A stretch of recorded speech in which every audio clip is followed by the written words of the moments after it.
Hello. We are streaming. It's been a few days. Yeah. I know I said during the Bookworm Adventure stream that we would be taking a break from PopCap games. That was a bit of a lie, because we're going to play Peggle Nights today.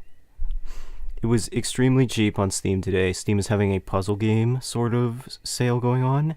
So this game that was already like $5 became like 99 cents. So I figured, why not? Also, I wanted to have a relatively casual and easygoing game to play for the first stream back after a few days, because admittedly, also, I'm not going to give too much of a big introduction on this game. It's Peggle. It's Peggle. It's just Peggle again. So don't worry about it. But what I think needs to be remarked is, on the last stream I did, which I think was like the second part of Advance Wars, I got a little salty. I don't think it comes across in the stream, because when I get angry I mostly just get quiet.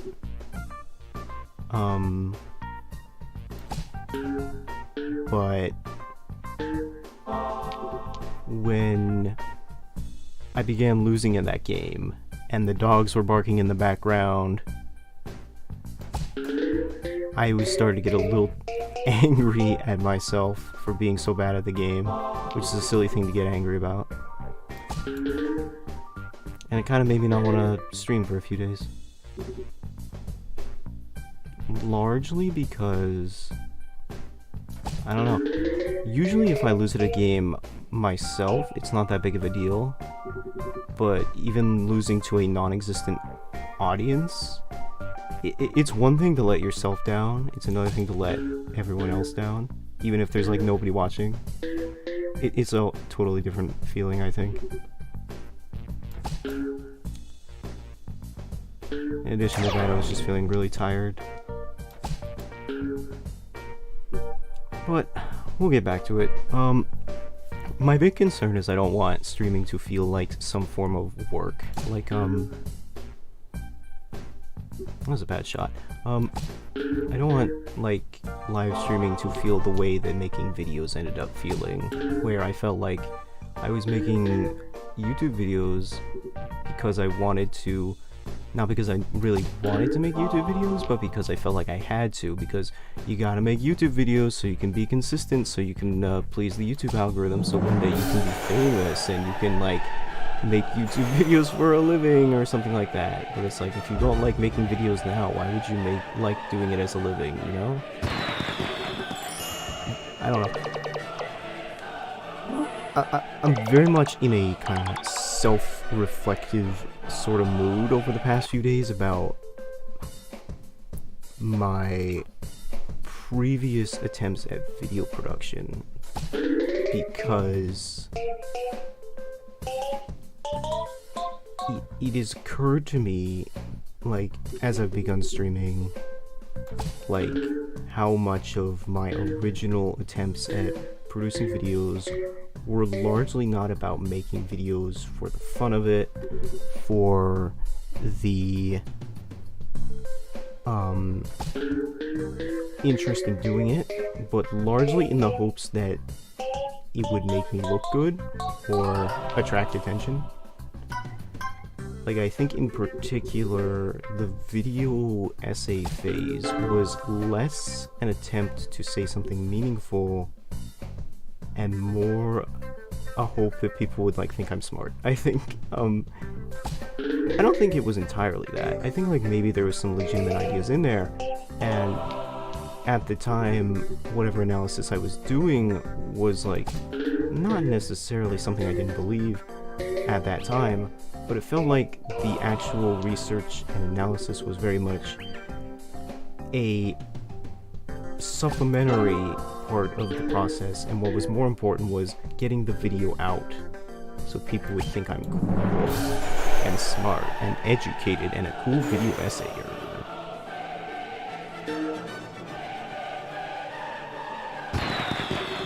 I'm hoping that we can just finish Peggle Nights in one stream, because I played through the entirety of Peggle yesterday in like a few hours. It's not a long game, so I can't imagine the sequel's much longer either.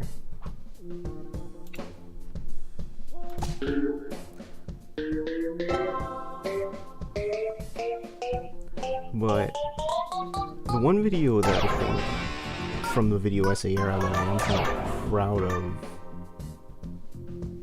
is it's still the Nietzsche Joe video, because that's the one I still get comments from it. I'm only proud of it because it's the only one that got views. No, I mean, like, I still get comments on it occasionally. It is my best performing video, but it's also like, I get comments on it and they'll be like, this, you know, you put into words what I was thinking, or like, I really like this video, and they'll tell me like their experience with the show, and it's like, yeah, I feel it. And that video in particular was interesting to me because like, that video is what I consider a rush job. It wasn't a video I made with like a script. There was a script, but like, it wasn't necessarily super well planned. Unlike other videos that like took a month or two, or like stuff like that. I think I made that video over the course of like a week or two, because I had set an arbitrary deadline of 10 years to the day of the release of the anime, and I was like, I need to get the video out by this point, so we need to have a timeline and get this done. There wasn't any actual time management involved, it was just more of a rush job.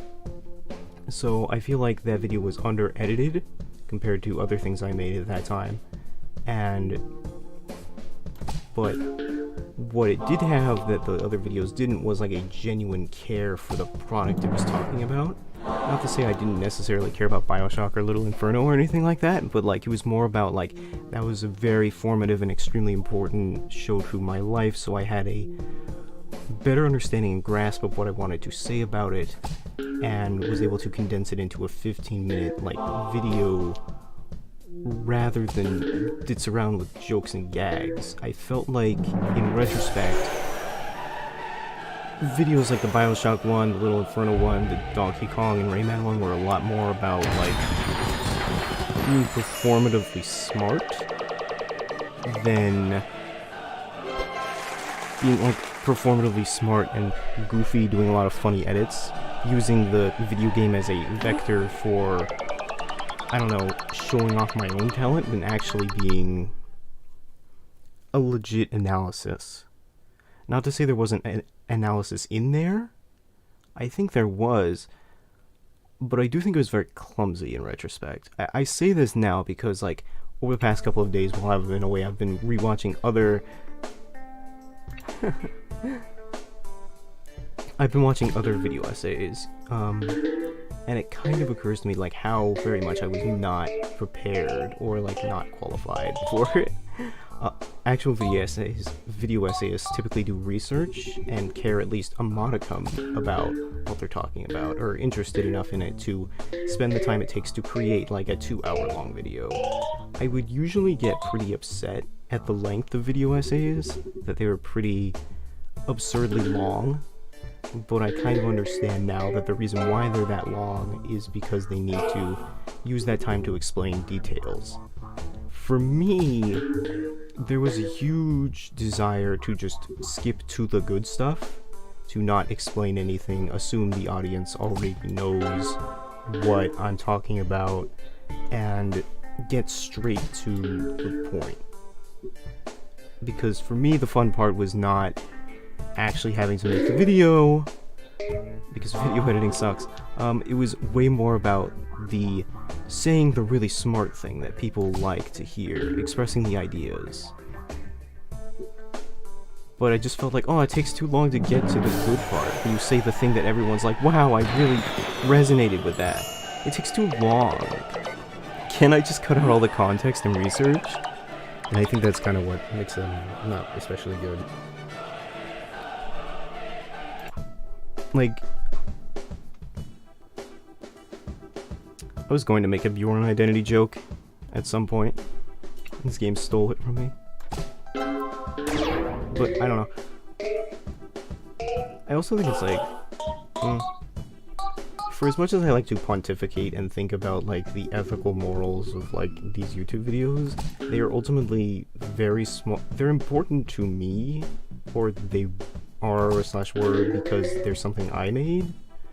But I also understand that in the greater context, they are important to nobody but me. Like, because, you know, they're just stupid YouTube videos that got like 1,000 views at most, usually, except for like maybe the Nijijo one, which is like 20,000 views right now, I think, or something. And it's kind of silly to get so worked up over it, but I think like in the future, I want to focus on making things that actually matter, as opposed to like attempting to arbitrarily chase fame and fortune, because I feel like that's a tremendous amount from even beginning with Let's Plays in like 2012. That's largely what my goal was. That the actual creation of videos was secondary to the goal of achieving social acceptance, achieving fame, a job where you didn't have to work, which in this day and age is kind of difficult. It's kind of unrealistic to expect to become even a professional YouTuber without having to work quite a bit. Not with how intensive editing is these days, not with like how much you have to upload. Back in the days when you could upload like 2 15-minute Let's Play episodes a day and be a professional, like, those days are well and truly gone.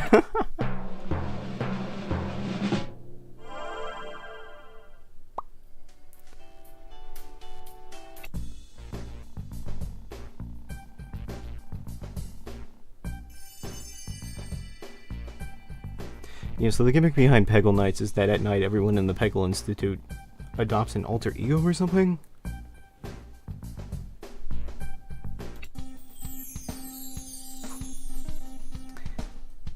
It's largely unimportant outside of background scenery. Again, it's just more Peggle.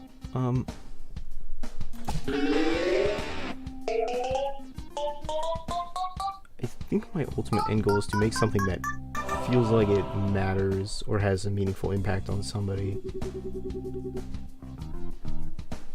And I found that later in my YouTube career I ended up asking a lot, like, how does this matter in any meaningful way? How does this, what does this mean? How does this matter? What does this mean? Does this contribute anything of value? And something of value doesn't necessarily have to be like a super intellectual piece about like the status of the human condition or whatever, but I do think it should be like something. Even if it just like makes you laugh or smile or something like that, it should be something that is important to you, you know? And it is kind of a challenge, because when you have clinical depression like I do, nothing feels especially important or fun. So it can be difficult to find the motivation to do much of anything. To look at something and be like, yeah, this would be important, or this would be fun to do. Why anything else would be like... why anything else would be any more important than the other. I think I can bank shot this. Oh, no. Okay. But...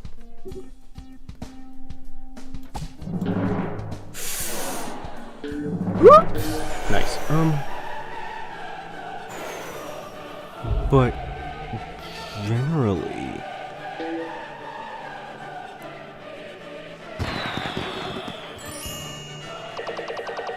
I think that's kind of what really spurred me on into video editing was when a friend told me that they liked listening to me talk about my interpretations of video games and media, and that they wanted to hear more about it. And I do like talking about that kind of stuff, but I also kind of felt like,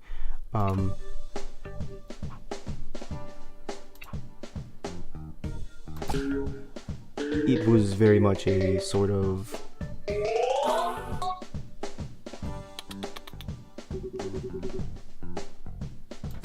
it ended up becoming a lot more work than I thought it would be. It really helped me discover I didn't like video editing too much. Because because I was putting in a tremendous amount of effort to say things that I could have just said in like, I don't know, 50 seconds. I don't think that's true necessarily. Not necessarily 50 seconds. There were some more complex ideas in there, but I do think that, like,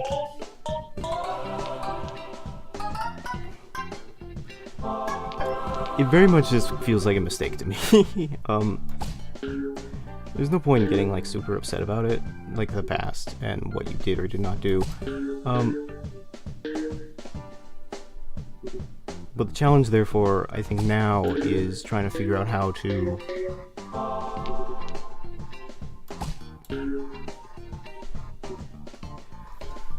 create something that matters. Create something that's important, that's funny, that's heart-wrenching, you know, something that is good. And clearly it's going to take effort, something that I have always been averse to. So I guess I'm just gonna have to figure it out. Like,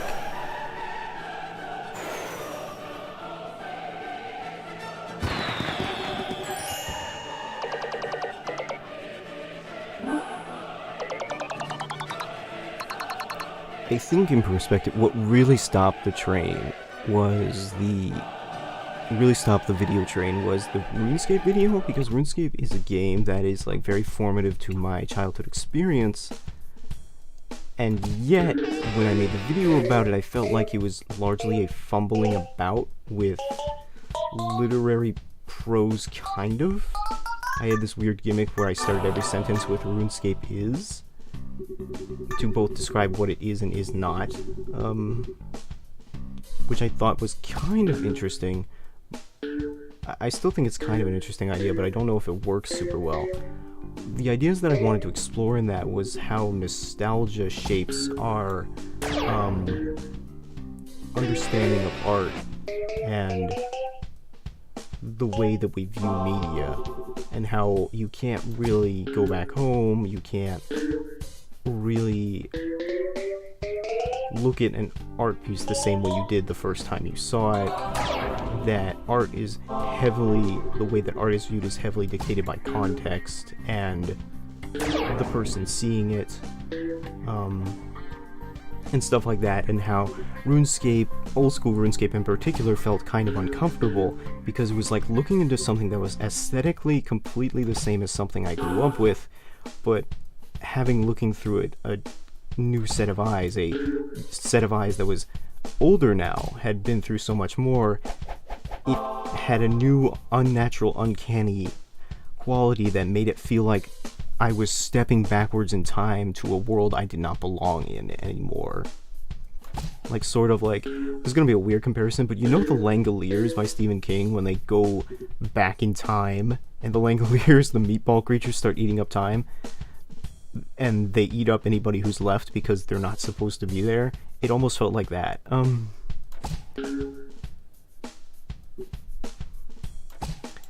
I don't think any of that came across in the video because I was so desperate to get it out after not posting for a super long time that I just kind of rushed and made a whatever poetic kind of weird video, and rather than like really explaining my full thoughts on the idea, doing research, getting more footage, and putting it all together, I was really lazy about it and just didn't do that.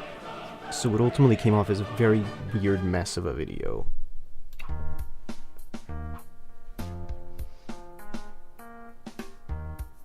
Seven-ply cross-laminated skateboard. That's probably a real thing.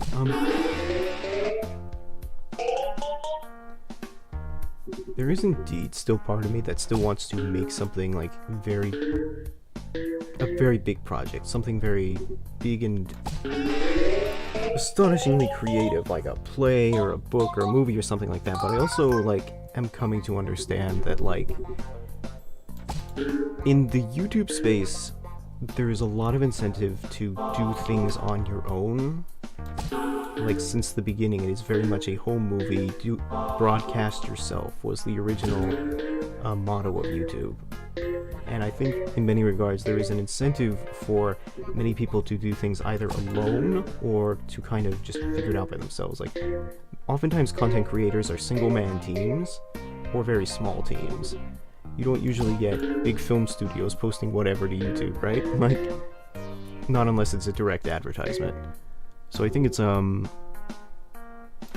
there's part of me that's like, I should make something, like, if I want to make something that really matters to people, I should, like, really hunker down and make something big. But it also occurs to me that I am, like, a 25-year-old who is currently out of a job, and doesn't necessarily have the capacity to do that, and I think it's important to recognize that, and maybe not beat myself up for not being a super amazingly talented person who can pull, I don't know, a game out of my hat with zero programming experience or art asset experience or anything like that. Like, I think, for instance, a lot of people look up to Toby Fox and the creation of Undertale, which he created largely by himself, but from what I understand, one, it wasn't completely by himself, he had some help, from, like, granted, a very small amount of help, but some help from certain people. I think, like, what is it, Tammy, the shop owner? I think, like, the reason she's in the game is because she's somebody who contributed to it. And it also needs to be remarked that, like, Toby Fox spent 5 years on that game, and it's not very long. It's a very, influential game, it's well beloved, and I'd probably say rightfully so. I don't think it's as good as, like, a lot of people think it is, but I don't blame them for thinking it's really good either. It has a lot of things to like about it.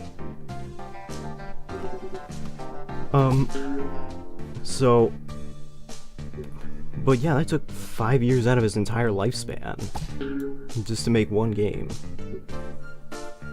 Probably likely because he didn't do it with a team. If he had done it with an actual team, it would have taken a tremendously shorter amount of time. On the other hand, maybe some of his creative vision would have been lost in the process. Who knows? It's a trade-off. But I think something important to recognize is that, like,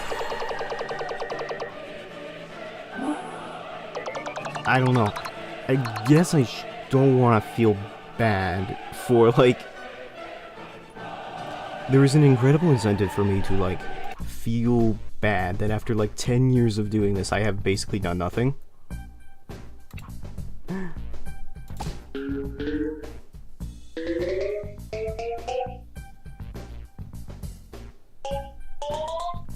You see, it's called the Nobel Prize. Or the Nobel Prize, because the Nobel Prize is probably copyrighted. But Nobel is a proper name, so it's different.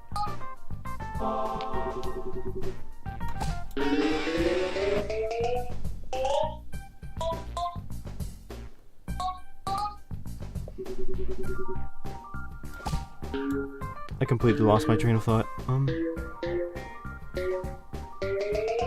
There is, like I said, there is kind of an incentive to almost go back to making video essays, particularly when I see another really great video essay, like, oh, I want to make that.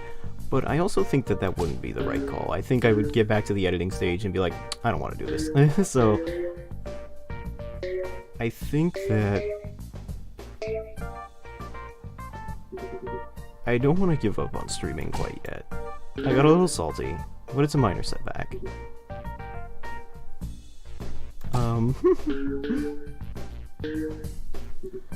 It's a bit of a minor setback, to be sure, but I can grow past it. What I think I'd like to improve on overall is, like, doing what I think I said at the beginning, which was, like, finding a way to hybridize a weird video essay / streaming format and where I'm able to talk about things that are interesting to think about, as well as entertaining to an audience, without having to do a tremendous amount of video editing, I guess. Even if it's kind of just a stream of consciousness. Haha, stream of consciousness.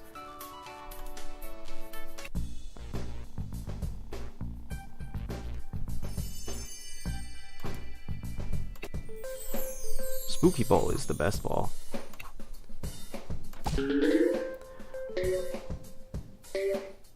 But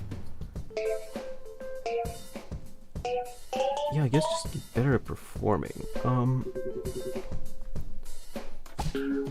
Yesterday was kind of busy. I went and looked for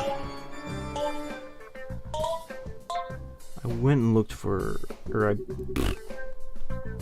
had a job interview yesterday, and I had to explain to the job interviewees, like, they asked me a question that I was not prepared for. It's not the kind of question you would think I was not prepared for. It was like, what would your friends call you?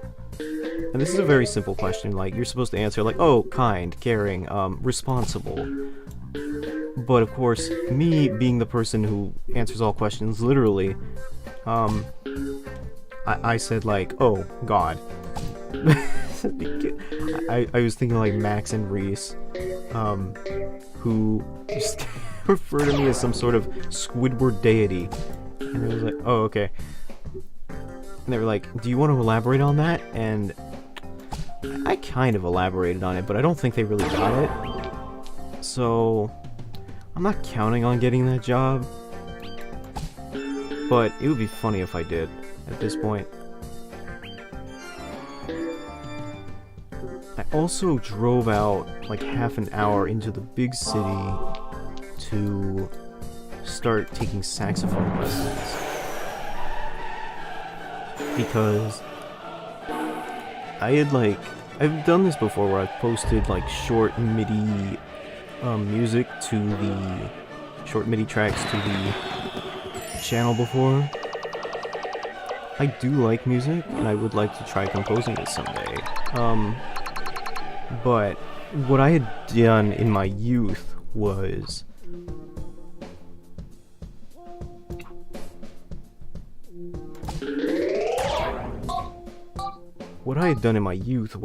I had actually learned and taught myself how to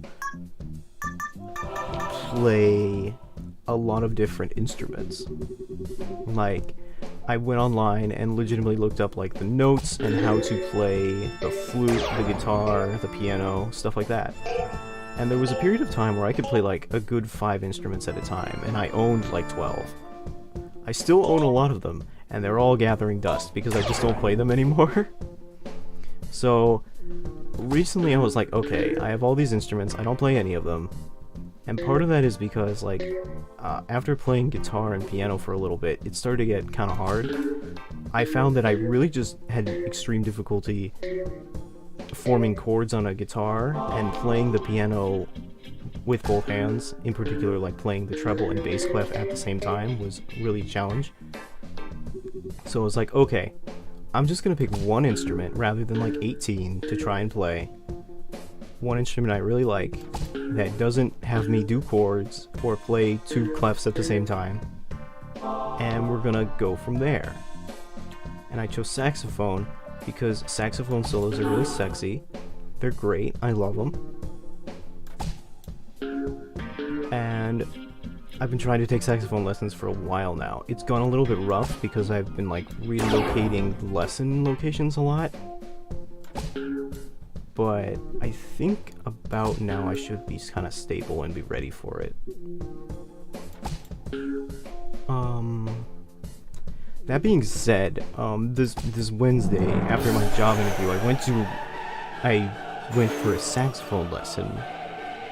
I waited there for about 15 minutes. I texted my saxophone teacher. He was like, hey, are you here? I didn't get anything back. We go to check, and he's like not there. He's just straight up out for the day, I guess. I look through my text, and he says, yep, we're good for Wednesday. And I was like, alright. So as I'm driving home, he calls me, and he's like, I'm sorry, I forgot. I'm going crazy. My mom died this weekend. And it's like, that sounds pretty rough. It's like, I didn't really know how to react to that. I guess it's kind of fair because I was supposed to have a lesson last Wednesday, but I slept in and then told him I couldn't make it. Which I've never done for anything else in my life, I swear.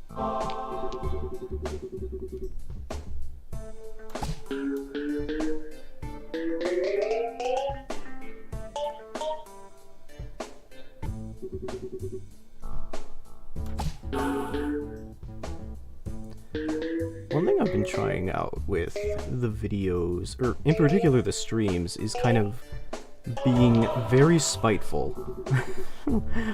Being very spiteful towards, I guess, like, thumbnail and title etiquette.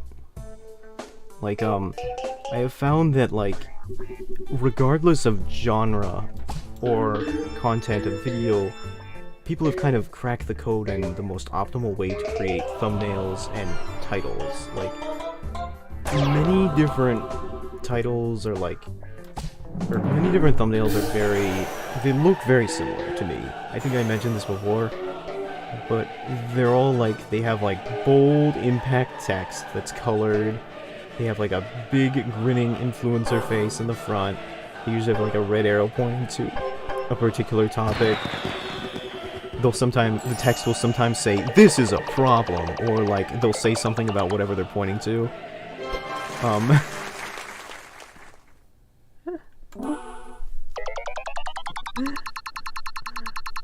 And the title will be like, "Why this is the worst thing in the world," or "You should do X." It's never phrased as like a very simple title explaining what's going on. It's always like a question, or an authoritative statement, or a declaration. And it's kind of annoying.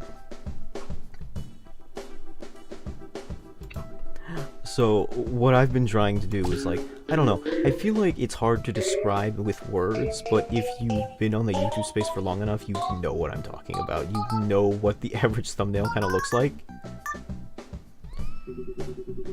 So, the average thumbnail and title anyway. So I've been kind of like experimenting with just making incredibly simple thumbnails, or incredibly bad thumbnails.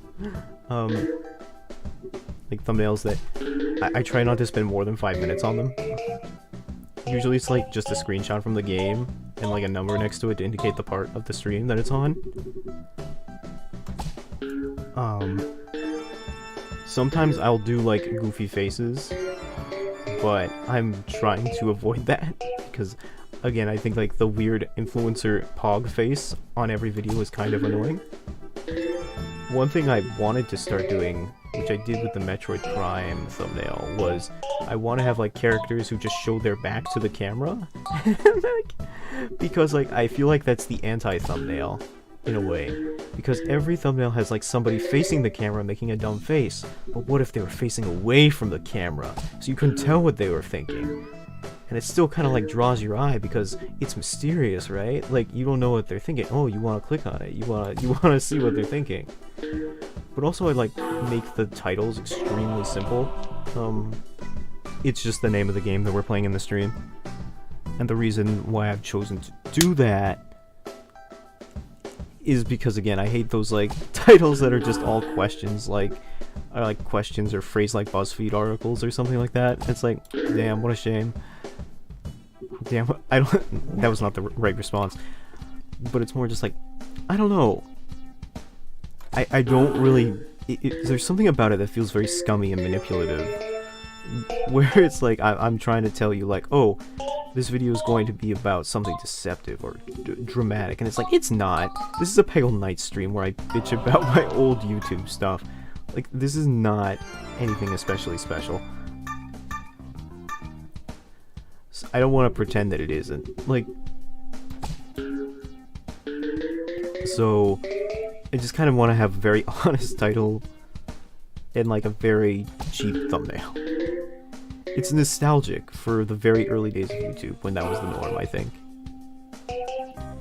But also it just kind of helps me on my end. I don't have to think about trying to invest the audience in that kind of stuff. I generally am in favor of treating the audience with a respect, or treating them like they're not stupid. And I don't think like these titles necessarily treat the audience like they're dumb, but I do think that they are very much an advertiser, like, whoa, we went to the top of Mount Fuji sort of thing. It's very much making things sound incredibly exciting, and it's like, don't condescend to me. Like, it's a YouTube video. It's like, I don't know. Maybe I'm just very old and cynical, and I just can't have fun anymore. So I'm like, no, we're going to play a very serious game of Peggle Nights. We're going to launch our balls around, and no one's going to laugh or have fun, because it's a serious stream about serious issues, guys. Like, I don't know. I don't know. There's just some very visceral part of me that just does not like seeing thumbnails that are like, I don't know, maybe it wouldn't be so bad if they were just like not all phrased the same way. I think there's something very corporate and manufactured about the fact that like every single one is like, you can kind of tell that they're the same. And I can't even blame them because like,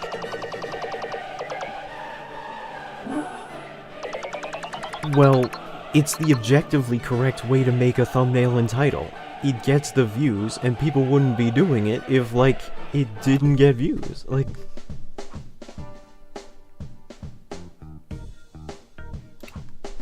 There are portals on this level. I'm gonna take a minute to open chat and hope that this doesn't crash my PC. And people wouldn't be doing... It doesn't crash my PC, but...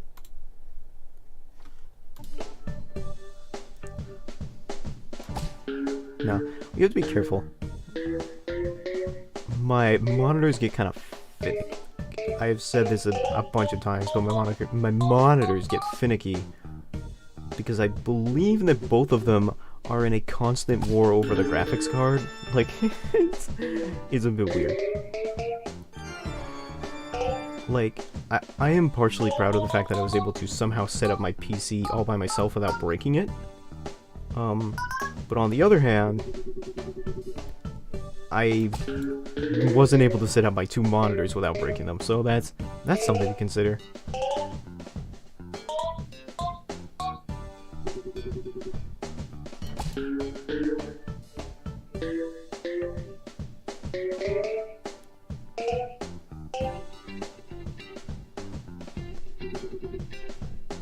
Something that I noticed in my previous streams, like looking back on them and realizing how bad the audio was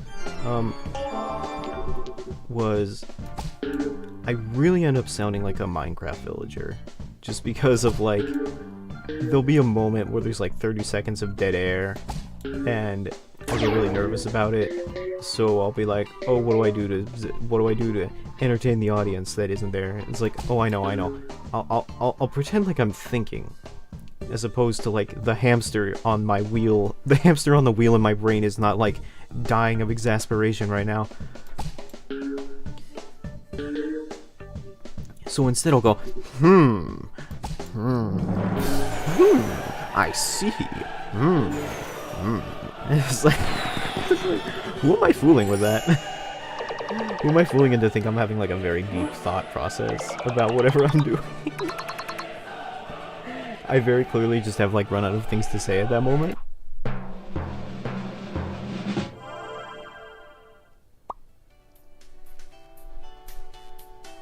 $750,000. I'll take it.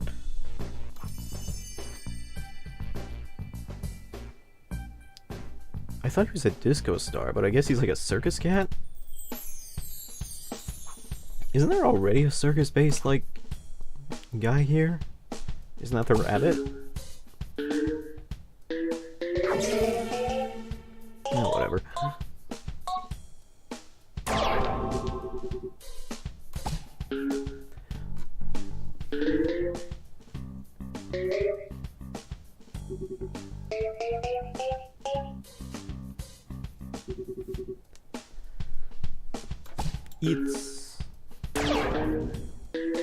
No, I don't have anything. I do this thing sometimes where I'll, like, start a sentence, like, you know, it's interesting how, and then the second part just won't come to me because there never was a second part. I didn't actually have a thing that the build-up was there for.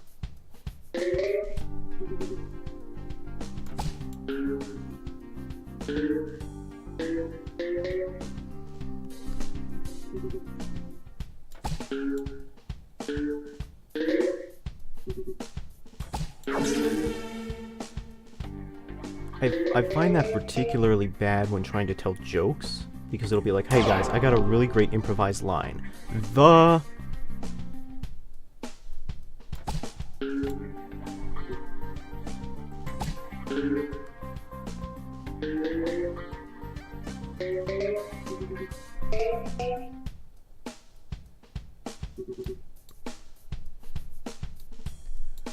you're wondering, I do still have like some thoughts on like video games, and every once in a while an idea for like an old video essay, if I were still making them, comes into my head.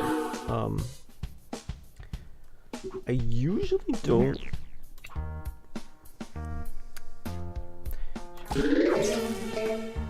It's like, sometimes I'll get like an idea or ideas about games.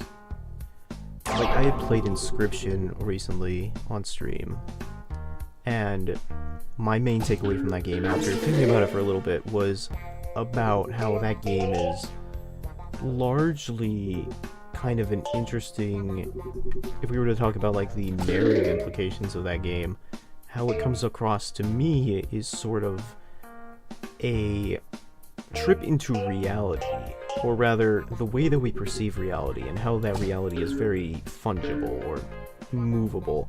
Like, we don't necessarily have an idea of what's going on at any given moment. Your old friend becomes the villain at the end of the game. The person who tried to kidnap and murder you several times ends up being one of your allies. The game flip-flops between recorded live-action real-world footage. The game switches, like, locales isn't the right word, like, it changes gameplay aesthetic, I guess? The style of the game doesn't change at all, it's still a card game, but, like, the aesthetic of the game changes, like, 3 times, so your perception of, like, what necessarily is consistent and real changes dramatically as the game, persists. And by the end of it, it's still unclear whether or not Inscription is just a game, whether it's a cursed cartridge, what the old data is supposed to be. There are a lot of unanswered questions. I think ultimately what it comes across to me through that is that there is a constant state of not knowing, a state of that even though you can have all the cards in your deck, you can have all the strategy, you can still just not really fully know what's going on. You can be playing with a full deck all you want, and you can still just be completely unaware of what's happening, I guess is the metaphor I would use. That reality is truly based around perception, and often it can be difficult to perceive what is really the truth, if there is one at all. Come on, baby. Okay.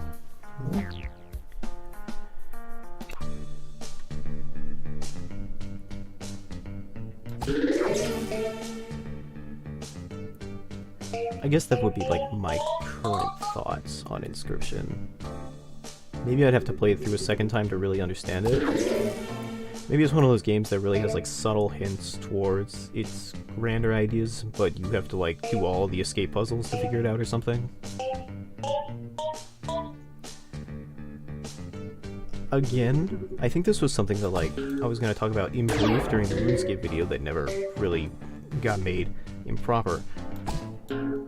But like the amount of times you watch something also directly changes how you perceive it, because additional concept, knowledge of twists, and stuff like that really affects how you view certain things.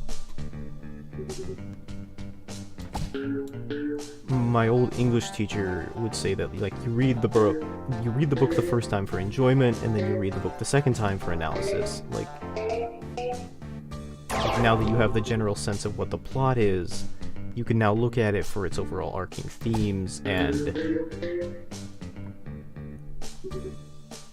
overall arcing themes and characteristics, blah blah blah blah blah, stuff like that.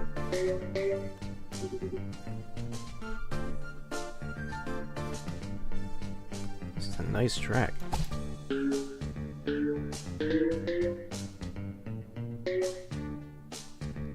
Hitting that orange peg over there is going to be kind of difficult. I'm going to have to like jam it in there.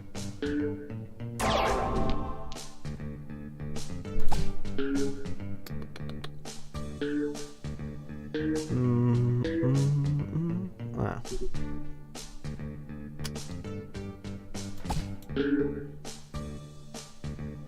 Come on, get stuck, get stuck. Ooh, baby, that's what we're looking for.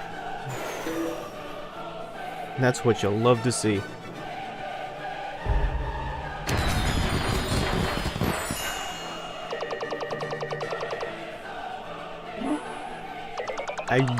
I asked one of my friends recently, like, do you watch, who watches these streams occasionally, like, what do you like about,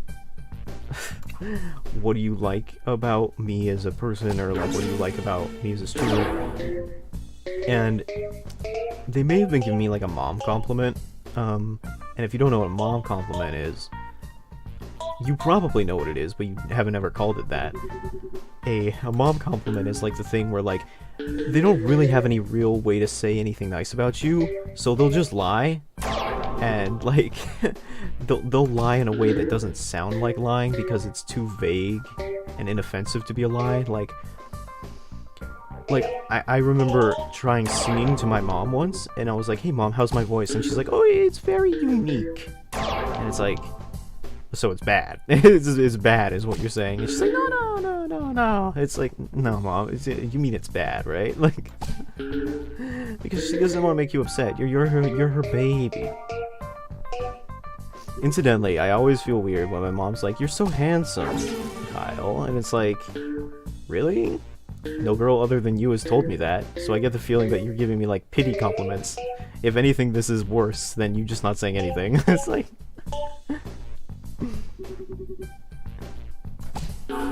But I digress. I asked him what he liked, and he said that I was, like, genuine, and... I began to, like, wonder what exactly that meant, because I am incredibly obsessed with my self-image. I am a YouTuber, after all. But, moreover, I began to wonder, like, what exactly being genuine means, particularly in, like, an online sense, where it is presumed that most online content is some level of fake or performative.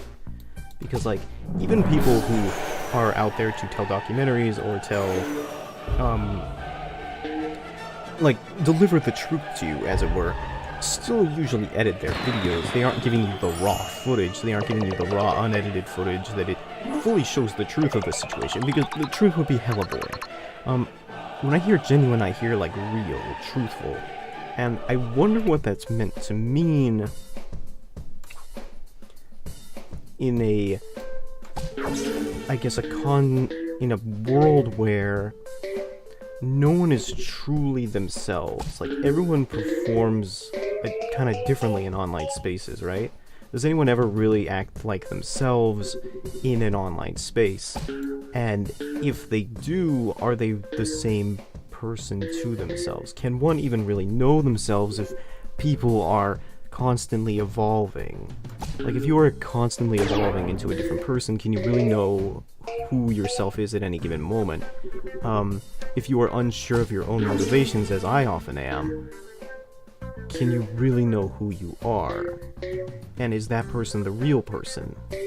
Is in fact every mask that you put on for each person in your life, whether it be your mom, your girlfriend, your friends, like, everyone acts a little differently depending on who they're talking to. But are these all in fact the real you?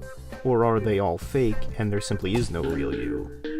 I remember hearing, this is very weird, but I was watching a video that was, like, critiquing a 50 Cent song, and the critic had brought up that, like, 50 Cent had this reputation at the time for writing, 50 Cent the rapper, just in case you were, like, questioning, like, is he really talking about this? Yes, me, the whitest man you've ever heard, talking about 50 Cent the rapper, man who I've never listened to.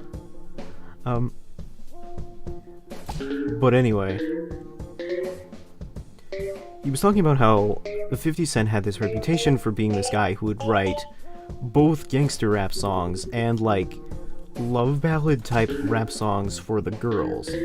And when asked in an interview, like, okay, you write both these cheesy love ballad songs for women and these gangster rap songs for men, this is like a marketing ploy, right? Is this the real you, or is this like the real you? Sort of like, you say that your songs are based on your real experiences, but it seems like this is kind of a marketing thing. And what 50 Cent said was like, well, I am both the gangster rapper and the cheesy love song guy. They are not mutually exclusive.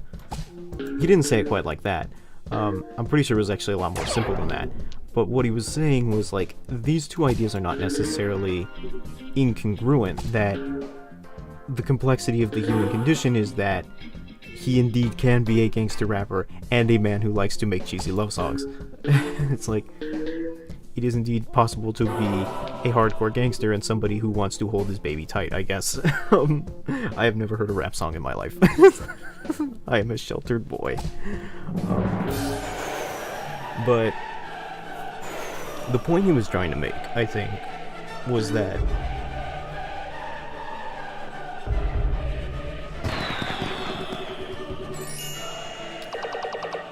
incidentally, I don't think he ever mentioned anything. There was ever any mentioning of like a marketing ploy. I think that's something I kind of like projected onto this conversation, because I do think that like 50 Cent's persona here was probably at least partially created by his manager, or if not, maybe, I don't know. I can't speak for Mr. Half Dollar, so I can't really know. There's part of me that wants to think that this was like a stunt performed by his managerial team to be like, to both appeal to both men and women within the musical sphere, but I don't know. I don't think that's also entirely not true, because the point is what he said was like, they're both me. I am both the gangster rapper and the love ballad guy, and those two things are not mutually exclusive, even though they seem very different.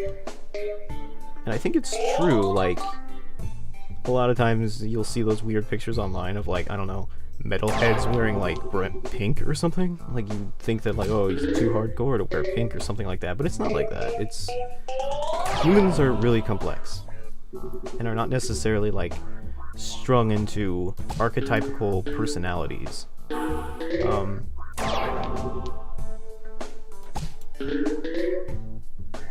Like, I think about the way that 50 Cent said that like, he is both a lover and a gangster a lot, because it kind of speaks to the complexity of the human condition in a weird way. Like, even though it doesn't seem like it's possible to be those two things together, it very much is.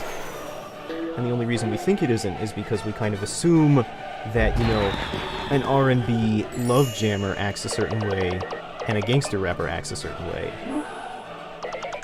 I guess. I'm kind of losing pace of the marble that I'm losing track of what I was trying to say. A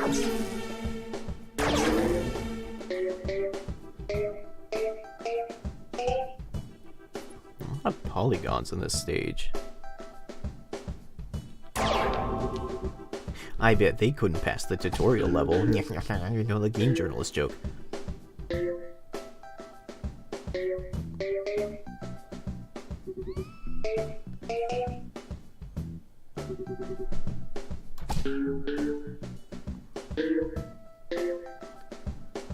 I think I want to play some more Advance Wars, but I'm honestly a bit concerned because Advance Wars started to get kind of hard, and I'm worried I'm going to run into like a Diner Dash nightmare scenario where I start a game and it's like, this is great, and then it gets hard and it's like, oh no, I'm never going to finish this. Speaking of games I'm never going to finish, I ended up playing some more Bookworm Adventures off stream just to see if I could like beat it. And the answer is probably yes, with a pretty huge caveat though, and it's that Bookworm Adventures, if you don't pretty consistently put out like 12-letter words, the game becomes very difficult. Not so much difficult, I would say actually, but more just incredibly slow. Like, enemies become very tanky. They get a lot of hearts, and because of that, I wasn't paying attention. And because enemies have so many hearts, 4-letter words do no damage to them, really. It becomes a real chore to defeat anybody.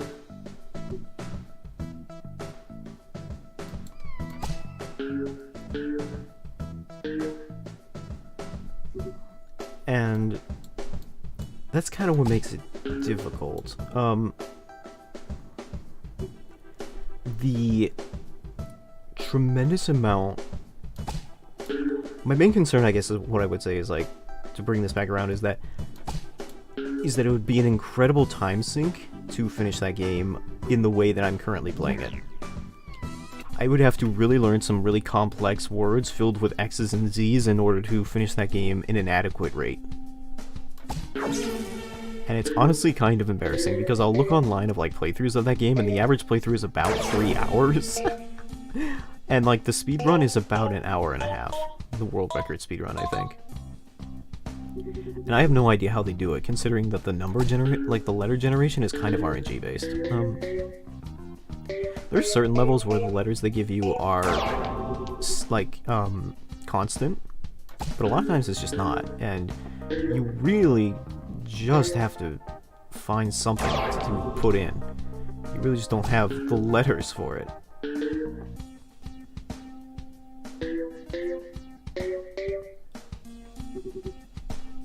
Like, you'll want to spell, like, unununumium, and... or hypermetabolism, and then there just won't be a B for you to use, and it's like, well, damn. There goes my plans. Now what? Like...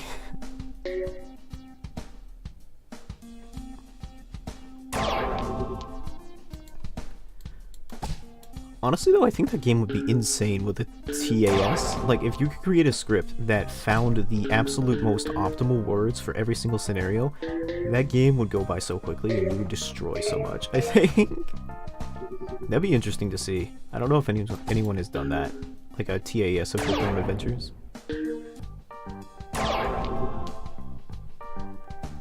But yeah, I think under its current state, it's gonna be, like, something I probably won't finish on stream. And if I do, it'll be a very long time from now. Simply because there's just so much difficulty to it.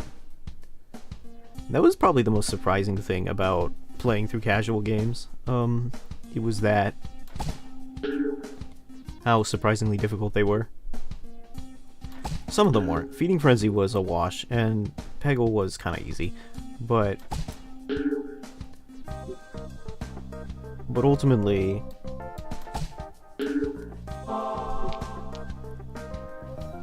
a lot of them ended up being a lot harder than I remember them being, and it kind of helps me appreciate, like, I think I said this at the time, but it helped me appreciate, like, how weirdly talented my aunt was at just being able to play them for as far as she got. I never thought that, like, Diner Dash would be so difficult. I didn't think it would be as hard as running an actual restaurant. Like,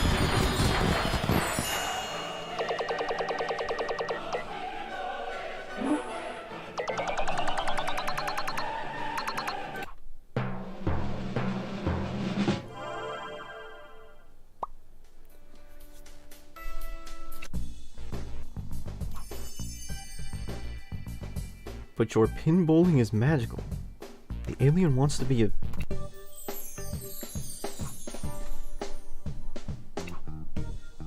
Odd, that.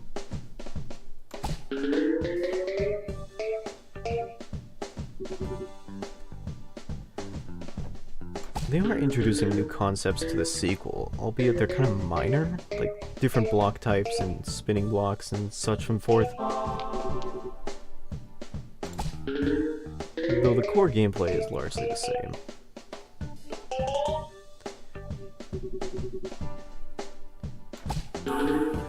So what was I talking about? Yeah, so I think, like... I'll probably play Advance Wars again. I did like it, but I think I might play some other games first.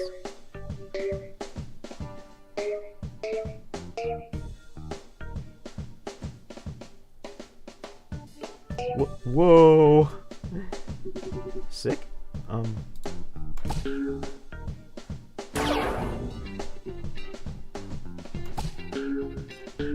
think, weirdly...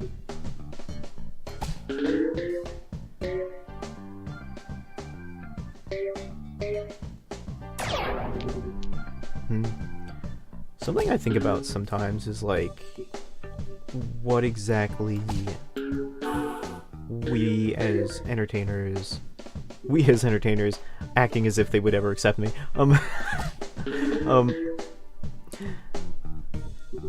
What entertainers really need to bring to the performance, I guess. Like, because I remember in theater, when I was taking the theater major, they would emphasize being a lot more honest with yourself, writing what you know, and speaking to the truth of your experience.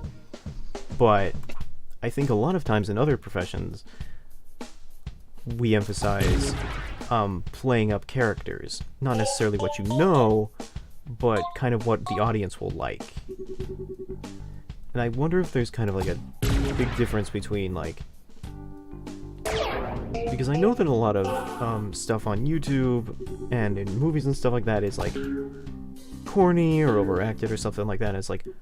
But it is entertaining, though, and it's kind of like... A lot of times people like to scream. Screaming is a long and proud tradition of online content creation. Because it's funny and it's loud. But I don't think I'd ever be able to really scream super well. It's just not something I'm good at. I actually, like...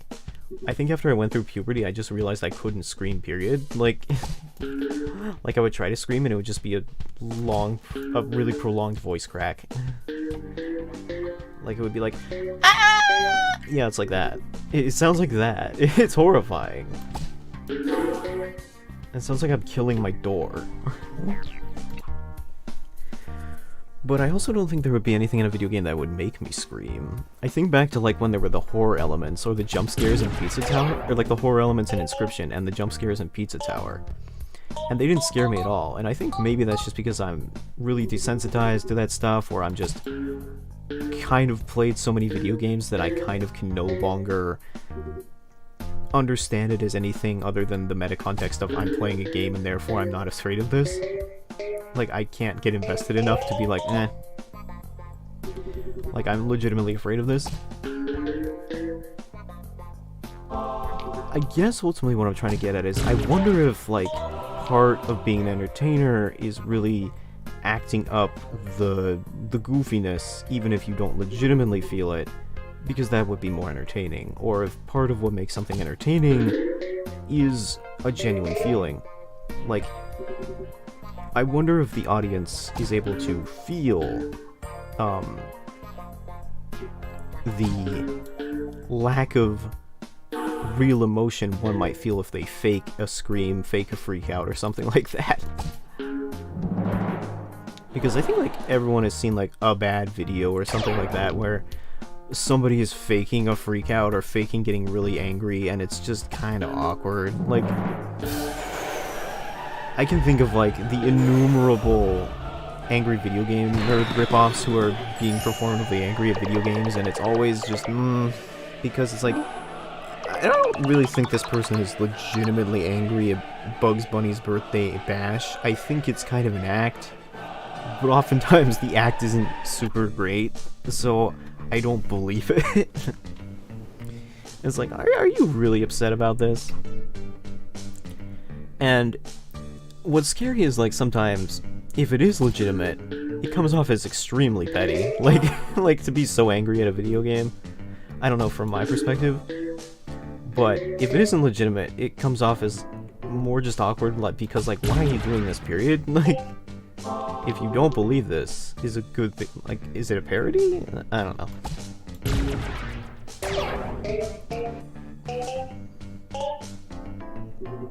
I guess I'm not one to talk since I also kind of participated in that. There's a time in my life where I wanted to make, like, video reviews. I watched a lot of video reviews growing up.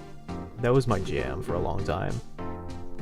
I'm not super into it anymore, though, because I find that a lot of video reviews are, like I said, kind of overly performative. I feel like a lot of them are a lot less focused on actually talking about the thing they're reviewing, and a lot more on just saying jokes, using the review as a vector for comedy. And that isn't bad in a vacuum, I think, but I do think that, like, there comes a point where it's like, if you just want it to be a comedy video, just call it that. Like, like, you don't, like, don't pretend that this is an opinion-based thing where you tell me about the movie and why it does or does not work, if you just want to use it to make jokes, I guess. And I'm not saying like a review can't have jokes or whatever, either. I just feel like maybe there should, in a review, there should be like an opinion instead of just like you watched. Like, I came across a phenomenon at one point where I realized that I was watching a lot of reviews where I would watch them and I would remember a ton of jokes from them, but I couldn't tell you what the opinion of the game was. Like, and I was like, isn't that kind of wrong for a review? I don't know. There's just something weird about it. I just feel like a lot of them are kind of done really sarcastically or in bad faith, to the point where it's like, this isn't really a review. It's like... Because of that, I find it's genuinely kind of difficult to really know the quality of a game unless you play it yourself these days. Because nobody trusts nobody has a real trust in game journalists, and the online people reviewing games are doing it for jokes. So, where's the legit review? I know there are legit reviewers on the internet, but, for sure.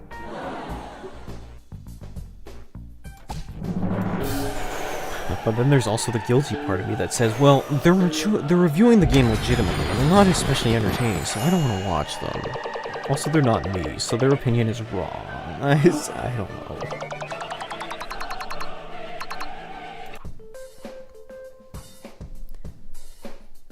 This ball launching could be the ball of all. I don't know what that means, champ.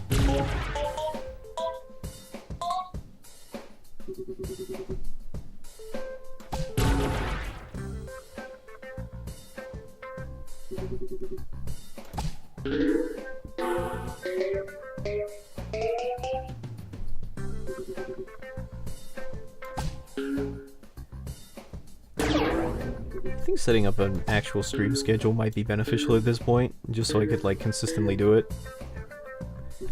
I think part of the inconsistency with streams right now is, on my part, is largely due to the fact that I have actively refused to set up a stream schedule. But again, I think, like, I don't necessarily want streaming to feel like work. I don't want to feel like, oh, I gotta stream all the time, or else I'm not getting that clout. I'm not getting famous over here if I'm spending all my time living life. I gotta spend every day getting that clout, you know? It's like, whatever. So, generally, there's part of me that kind of is like, I don't want to set a stream schedule, because if I dedicate a specific time to it, it'll feel like work. But on the other hand, there's kind of like, you know, maybe I should, so I can actually post things. It's kind of weird to be all like, I'm gonna stream and then not stream. It's kind of like my entire childhood, where it's like, I'm gonna be really famous one day, and then I just didn't do anything. It's like...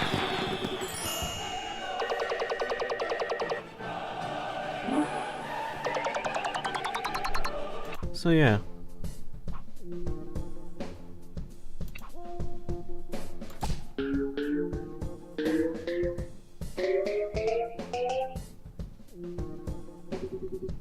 I wonder how quickly after the original Peggle this came out. Yes, notably this is Peggle 2. I know that Peggle 2 says it's Peggle 2. It's not.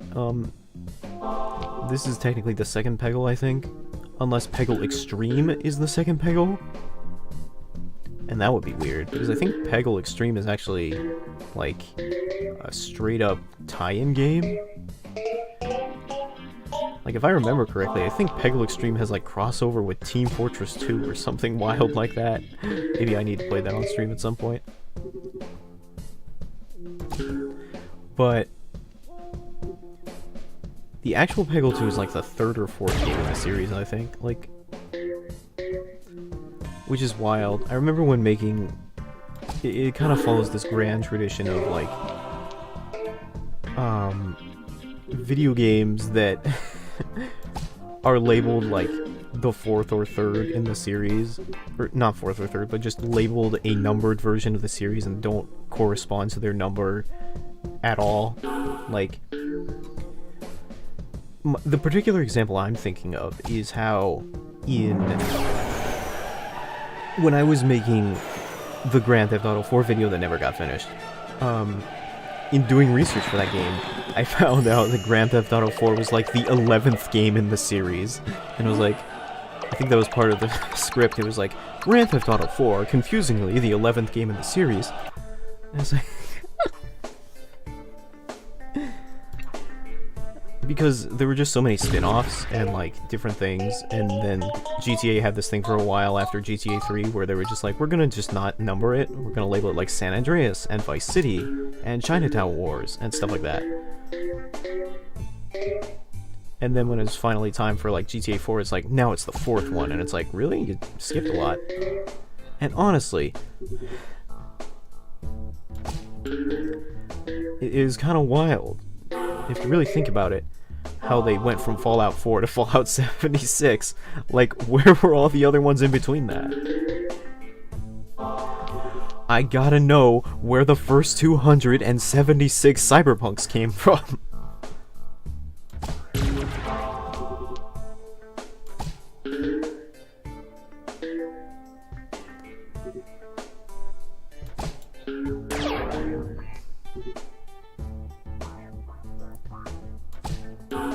The Elder Scrolls is like that as well. Like, Skyrim is not the 5th game in the series because they're also spin-offs.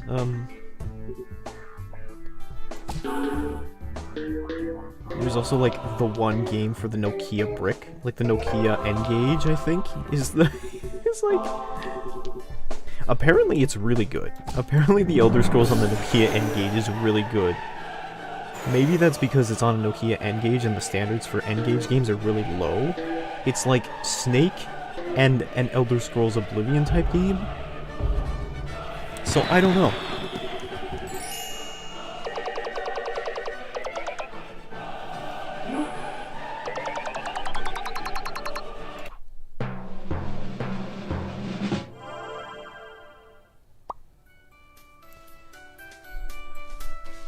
The Earthians call Goths.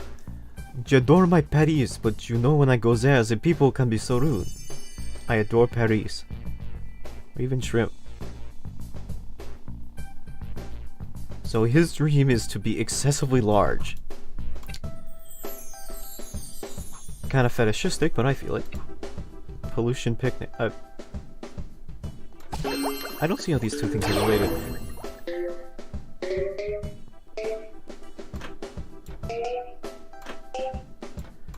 But I don't know. Man, Flounder from The Little Mermaid ain't looking so good in the remake, huh?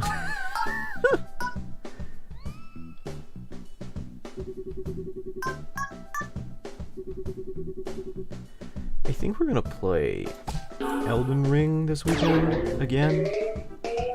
This time with somebody else, one of Reese's friends. It's gonna be really interesting to see how, like, a 4-man raid group takes on a single-player game. It's gonna really be... I'm pretty sure we're just gonna goof around for most of it, but it's gonna be kinda interesting to see how, like, whatchamacall, a single-player game copes and deals with an amount of players it was nowhere near prepared to deal with. Like, there's definitely co-op features in that game, but it was not prepared to have, like, 4 players be on the entire adventure.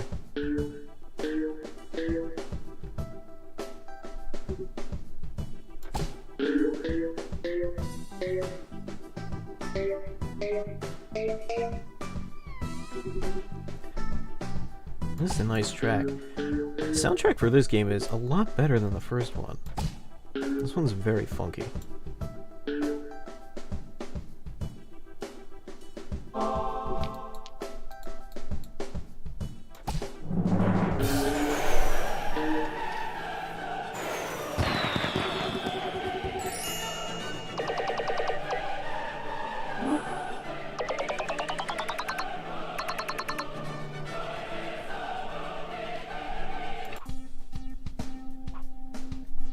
Ah, my Paris.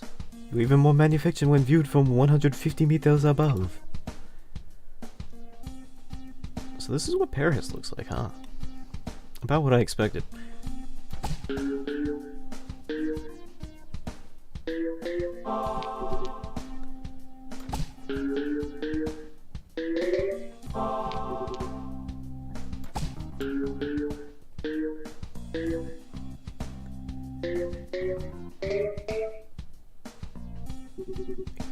Think? No, I don't think. I don't have anything to say here. Why am I trying?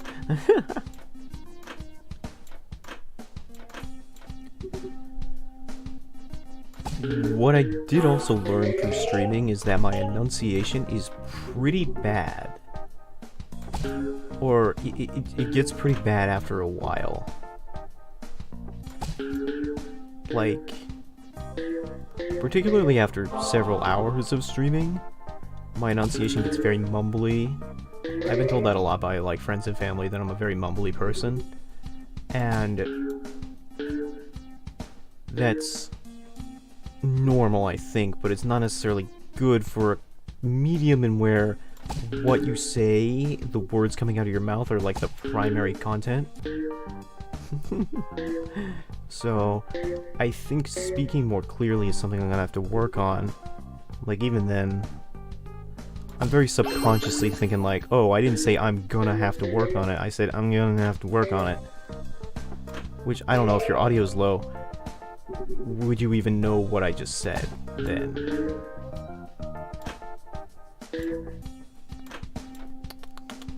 Come on. Well, I got a free ball, so I guess it doesn't matter.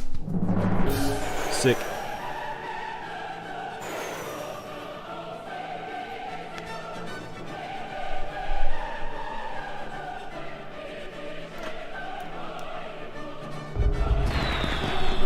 Straight into the gutter.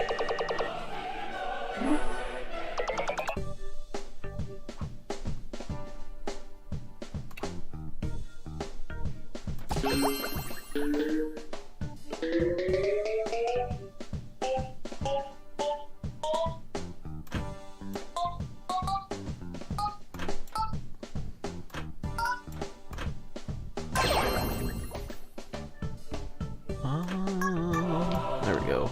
Nice, extra ball. That's what I was born with.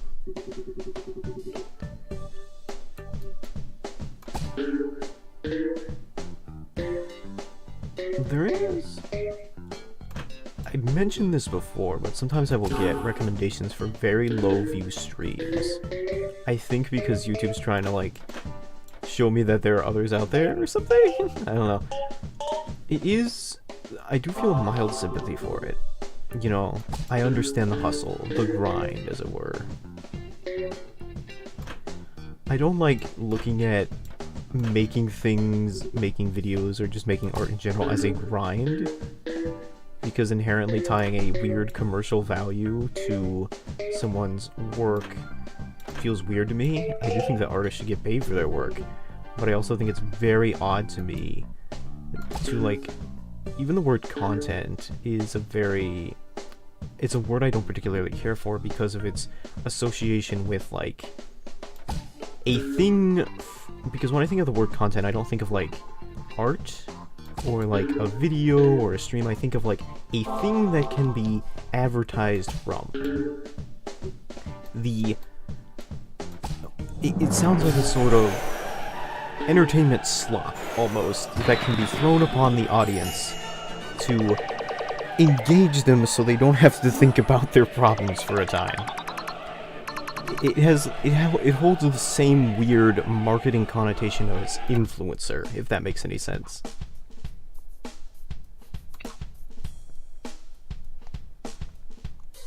It just feels very off to me.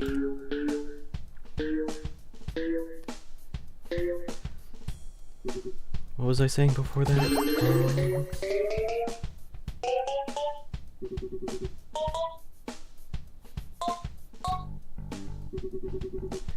Yeah, I was talking about how, yeah, artists should be paid for their work, totally, but,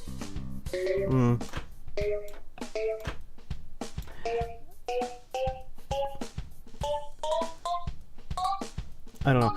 I think, like, the idea of, like, grinding as a idea, like, you are grinding out art, is like,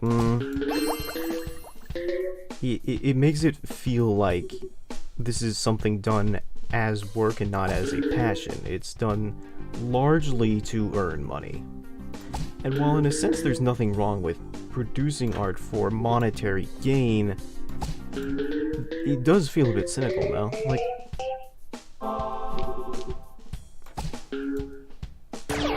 Like, I guess I can't really blame somebody who is in a job making art that they don't necessarily like, because, you know, they need to eat, because everyone needs to eat. I don't know. It's always, like, the very metaphysical artist in me that's kind of like, oh, you should make art because it means something to you, but I understand, like, not everyone is necessarily in the position where they can do that.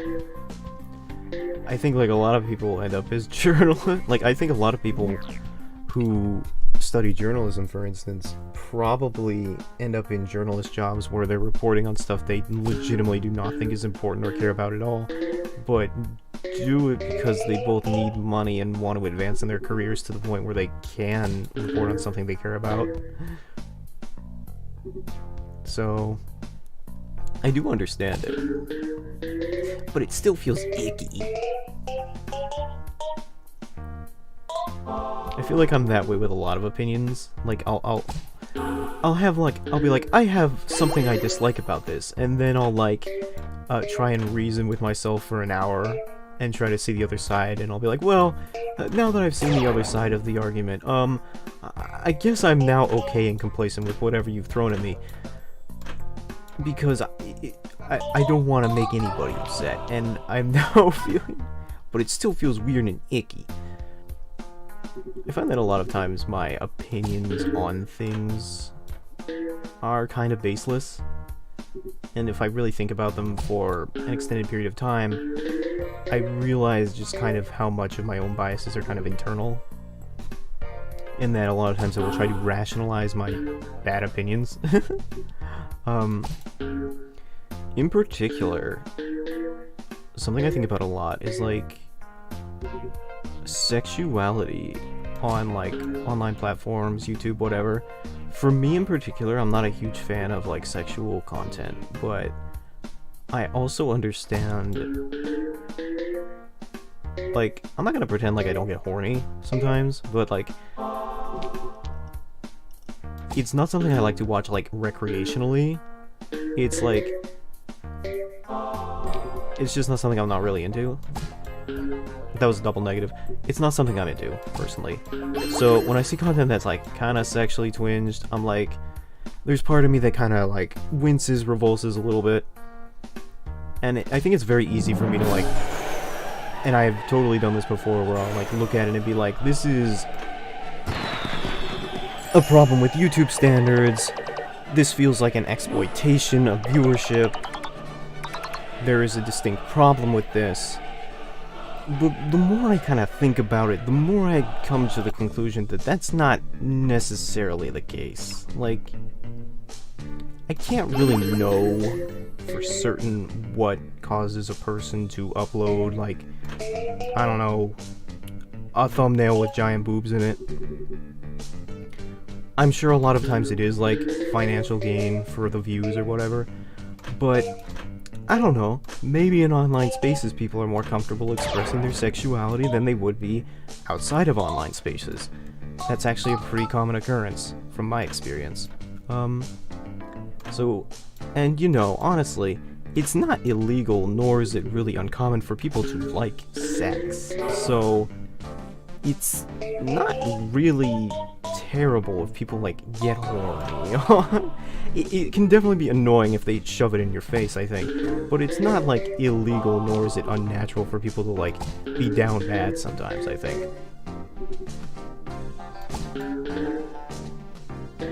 So I think, like, a lot of times I need to learn to compartmentalize my own feelings about, like, my own opinions and tastes, and, like, think, like, well, is there something legitimately wrong with this? Or is this just me being kind of salty that I got something in my recommended feed that I didn't particularly like? Because a lot of times, it's kind of the latter. because I think I make a lot of snap judgments about, like, other content creators, and be like, no, they're bad, because I don't like their editing style, or I don't like the kind of stuff they make, but that doesn't mean they're, like, bad people, or that, like, the people who watch them are bad. It just kind of means, like, I didn't like it. It doesn't mean, like, they're a fundamental threat to society, or something like that. And I think, like, it's important to be able to compartmentalize your own opinions and not assume that because it doesn't fit in with the way that you like to do things, that it is I don't know, a moral failing of other people or something like that. Occasionally it is. Like, for instance, I don't like snuff films. I don't like watching things on LiveLeak, and I generally am like, you know, I think the internet could do a little bit less with people dying on camera videos.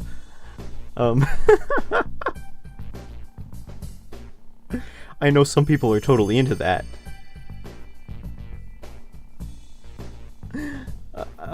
Maybe they shouldn't be. I don't know. Maybe a little bit less murder on the internet, please. Anyway, here's a flag. Here is a plant that wants to travel because it can't move. It's very sad.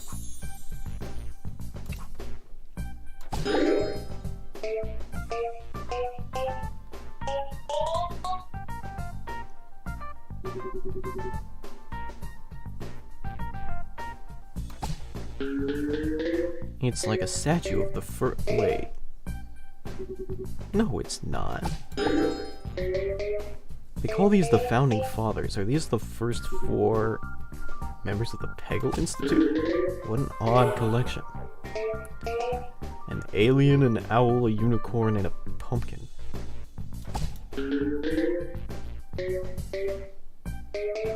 I feel like that's like could be used as an indirect insult for like a group of people. I guess because this is a Mount Rushmore analog, it reminds me of this really edgy play I had. This really edgy play idea I had in high school, where... not in high school, in college, when I was in playwriting class. I had this like really edgy idea for a play, where... what I was going to do is it was going to be a play about, like... the founding... It was going to be like a play about... a conspiracy group that is going to overthrow the government because they want to get because they're tired of being taxed, right? And like the background of where this takes place and who these characters are would be pretty vague, but like one of the characters would be named George and another character would be named like Benjamin or something like that. And at the end, the reveal would be that these conspiracy theorists who are committing like violent acts and doing a whole bunch of crazy stuff just to take down, just to stop themselves from being taxed. Like they were crazy, basically Tea Partiers, I guess. Were the founding fathers of the United States. And that would be the Omega twist. Like, can you believe it? He's making a comparison to the founding fathers and saying that they were all weird conspiracy theorists. And like, I guess in my weird way, I think it's kind of odd how the founding fathers effectively decided to start a revolution over some taxes that were meant to pay for the war that was fought on their behalf. I guess ultimately I'm lacking sympathy a little bit. And it was meant to like demythologize these people who are widely revered in American culture and kind of reveal that the underpinnings of wild conspiratorial groups in America today could possibly even trace their roots back to the wild tax evading nobles who started it. But the more I thought about it, the more I realized that I was like wildly unprepared politically to do it, to research it, and also I felt that generally it would... again, be very edgy. Like, the second I realized, like, how would the audience react to hearing this? That these are the Founding Fathers, and I kind of realized that the actual reaction would probably not be like a, but more like a really loud eye roll. Like, I think that they would probably be like, oh, really? Like, I think they'd be kind of over it. I remember in theater classes in particular, there was a big, not necessarily incentive, but kind of like an underlying desire to be kind of edgy. To do things that the movies and the video games were too afraid to do. The things that you could only get away with in theater. You know, the really edgy, societally cutting stuff. So it was like, what would be really societally edgy? I don't know, saying the Founding Fathers are trash. It's like... and I kind of also realized that, like, that's only really edgy if you inherently like the Founding Fathers. And I think that a lot of people in my playwriting classes were kind of, like, not especially fond of like, I don't know, pre-ending slavery America, I guess. So I don't think I would have really broken any ground with them. Maybe they would have really liked it because it reaffirmed their belief systems, but maybe not. Like, can I hit this? Bank shot, maybe. Bank shot. Oh no, I was so close. Alright. This is pretty typical of Peggle. You'll blow through some stages and just get stuck on one randomly. It's kind of the effect of having a game that has like pseudo-random skill level.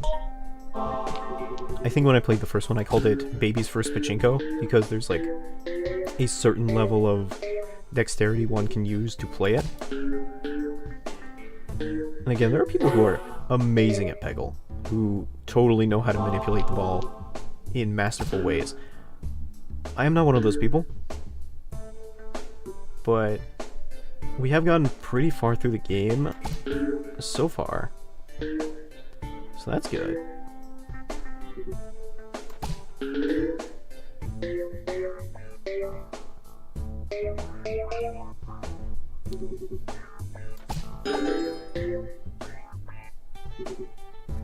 Oh shoot, how am I gonna hit that one?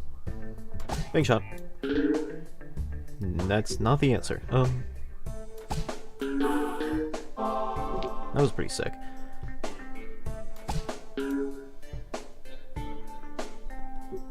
These guys are really spread out. That's gonna be a problem.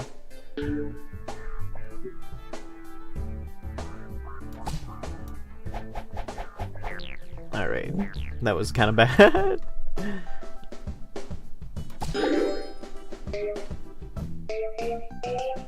I believe that the amount of orange pegs hit by the flower power is 5% always, or something like that. It's not 5%, but like, it is a certain percentage of the amount of orange pegs left on screen, which means that if you use it late into the game, it'll only hit like 1 or 2 rather than like 5. So it's important to hit that early. Early as you can, anyway.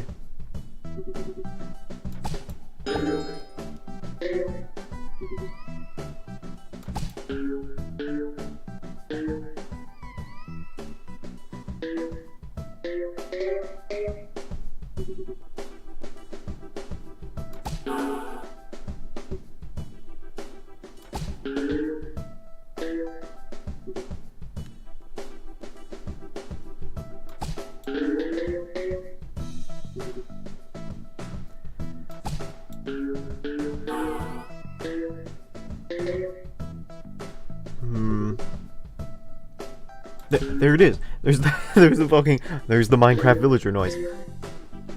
Oh yeah, I'm definitely thinking, guys. Like,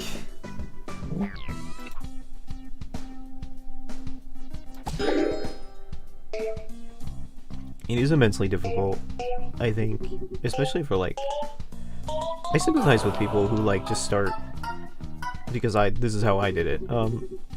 For people who just start streaming or performing when most of your life is not speaking at all.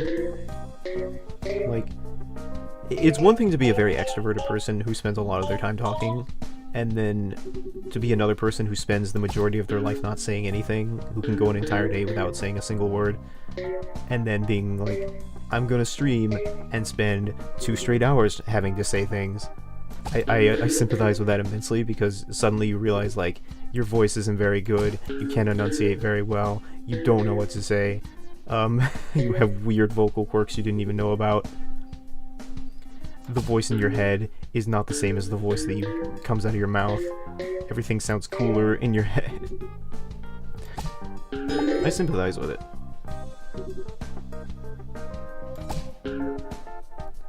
But I guess the only way to get better is to keep doing it. There is, like... One thing I've always struggled with is kind of like instant gratification. How am I gonna do this? Thanks, shot. Yeah, okay. Instant gratification in the sense that, like, I think this is especially apparent when I was, like, trying to release videos quickly rather than well. There is a desire to become, like, very famous or big quick. There's a desire to have the art, to have the acclaim, to have the recognition all very quickly, but it takes work. And even though you can understand that in your head that this is going to take a lot of time and effort, it's still really frustrating. You want to have it. You want to have it in your hands right now. You just want to microwave it and have it be done. You know, all good things typically take time, but you don't want it to take time. You just want it to be done with, right? You just want to be done with. You want to have the good stuff now.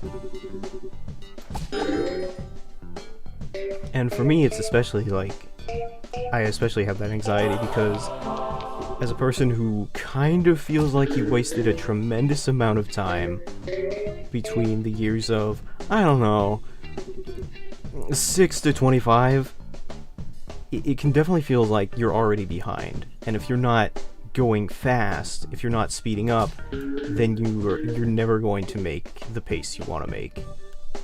You're never going to be able to make it on time. You'll never be able to keep up with other people your age because you're already behind, and you gotta compensate for your, I don't know, lack of growth. But there's also sort of a, you know, there's just the truth that it's just gonna take a while, I think. And that it might take more than just you. Like, Rome was not built in a day, and it was not built by one person. As much as Mr. Caesar would like to say he did it. So, I don't know. I might be here at, like, 1 viewer for the rest of my life. And I don't know. That may honestly be fine. If the end conclusion is that I feel better about myself, and that I feel like I have made something that might impact somebody in a meaningful way, then 1 viewer may be enough. Of course, the 1 viewer is usually just me. Like, it's usually just me looking at chat, because it counts you as a viewer when you're looking at chat. I don't know if YouTube should do that. It's kind of misleading. Like, views from your own account. I guess theoretically what you could do if you wanted to boost viewership is you could just open up the stream in multiple different tabs or something like that. Just get a bunch of accounts and bot farm. You just get a bunch of different Google accounts and have them all open to your stream at once. I don't want to do that. That's pretty scummy. But you know, if you don't have, like, the ethics,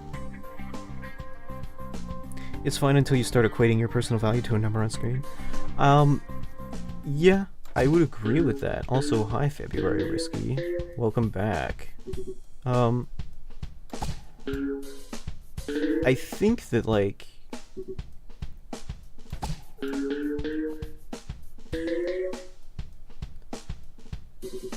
let me gather my thoughts here for a second. Nice. But there's totally, like, I think everyone, at least when they start, or at least most people, do not think that, like, their personal value is necessarily tied to a number, but I think it's sort of the social media phenomenon in where, like, even if you don't necessarily think that, or don't necessarily tie your personal worth to a number, it still kind of feels nice to have, like, people validate you and send likes and stuff like that. It's kind of insidious how it creeps up on you.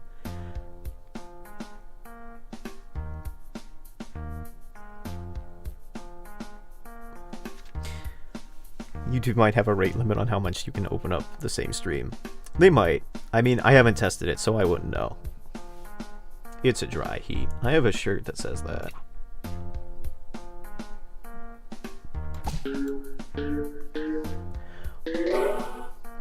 But I don't know, I think a lot of times when people begin to equate their worth to numbers, it's not something they initially do consciously. Like, I don't think anyone starts off thinking that.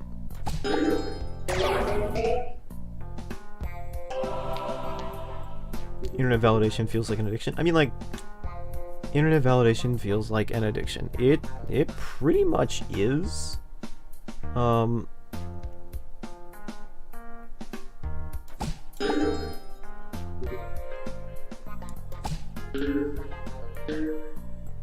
That's kind of why one of my goals is to get to a point where I'm making things because I want to make them, and not because I feel like it's the only way I'll ever feel accepted. I feel like I'm a little bit half and half right now, in terms of, like, that. Because, like, I don't know. I would self-describe myself as a very uninteresting person. So, when people would, like, look at me and be like, oh, no, you are interesting, Kyle. You do have things of value. I'd be like, oh, very cool. Tell me more. It's,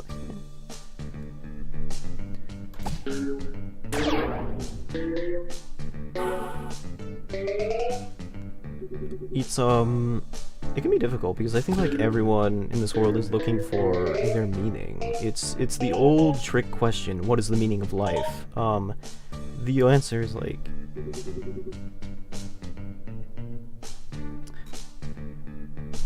hi, Reese. We're, oh, I haven't said it on stream yet, so I might as well say it now. This is the, what time is it? What time is it? Hold on. Yeah, it's about right. It's about, the 3 p.m. pegging session.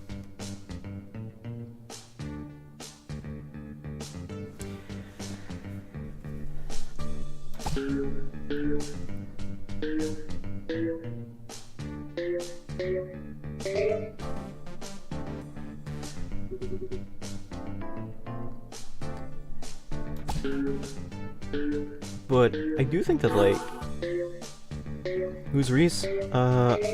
Reese is Chester the Chest. He's in chat.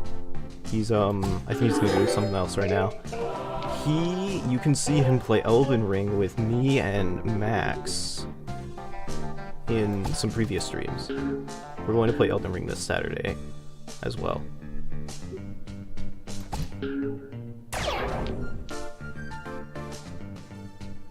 I did in fact do the joke for the second time.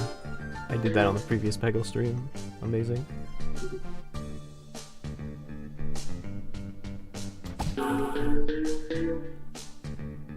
But I think that everyone's kind of looking for their own meaning, and it can be hard to find because, like, the world's complicated and it's not really apparent what makes life worth living after a certain point. You grow up and things get, like, hard.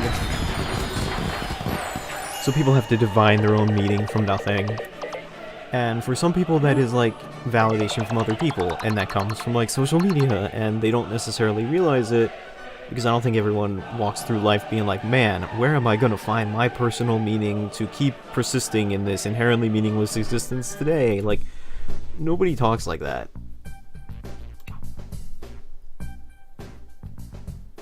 But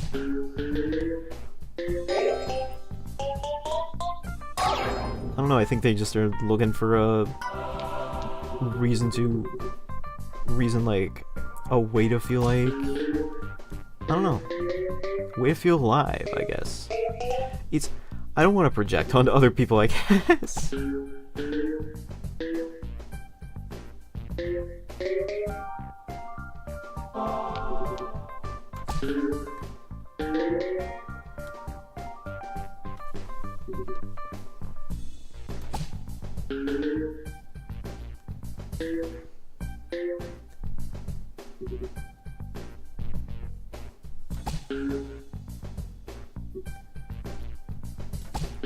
All I know is that I seek social validation to make the universe feel less lonely. I don't know if other people seek it for the same reason. I can't speak for anybody but myself. I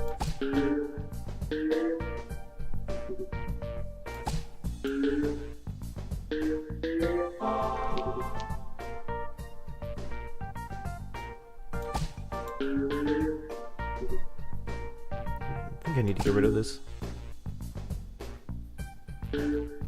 Even if that's like a bad play.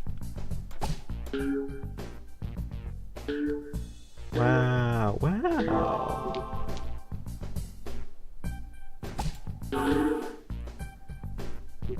Okay, and if I can bounce this off of that. Nice. I don't like when the flower has legs. I mean, I kinda like it. But it just feels a little weird, a little...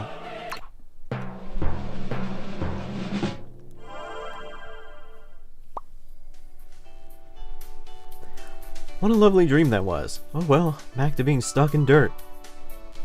Me too, sister.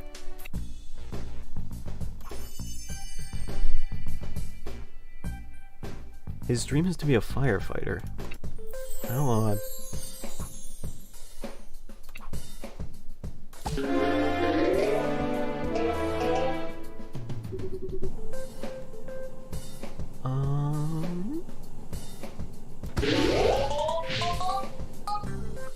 That was pretty good.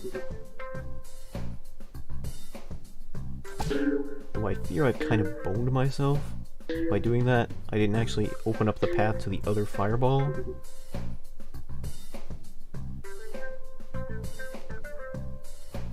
Do I ever plan on playing a game after Christ was born? I played Elden Ring. I played Elden Ring the other day. Except Elden Ring. Oh, alright. Yeah, I guess so. For me, I haven't really... The difficulty for me is, like... I did also play Advance Wars recently. That came out, like, literally a few days ago. I'm gonna be real with you, for like the past 5 years, I hadn't really been keeping up with recent releases at all, as a result of being kinda sorta disillusioned with video games. So I just didn't really look for new games to play. I kinda just played the ones I already had. It is a bit of a joke that I, like, purposefully bought a PC to stream games. I build a PC so it could stream really high-intensity graphical games, and then I just play games from, like, 2008 that you can run on a toaster.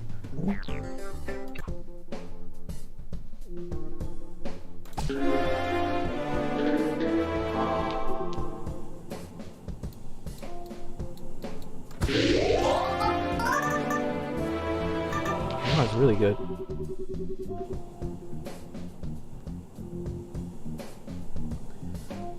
I mean, it ultimately just comes down to, if a game comes out and I want to play it, I'll play it. Like, graphical intensity or not. Like, I also played Inscription. That was fairly recent. I think that came out in like 2020-ish? 2022? I don't remember.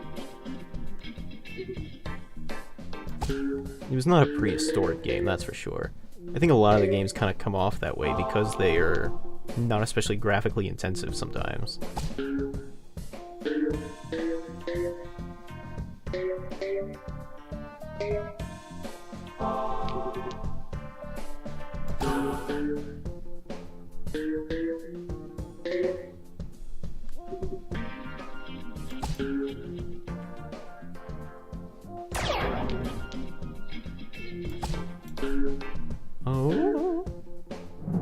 Oh, sick.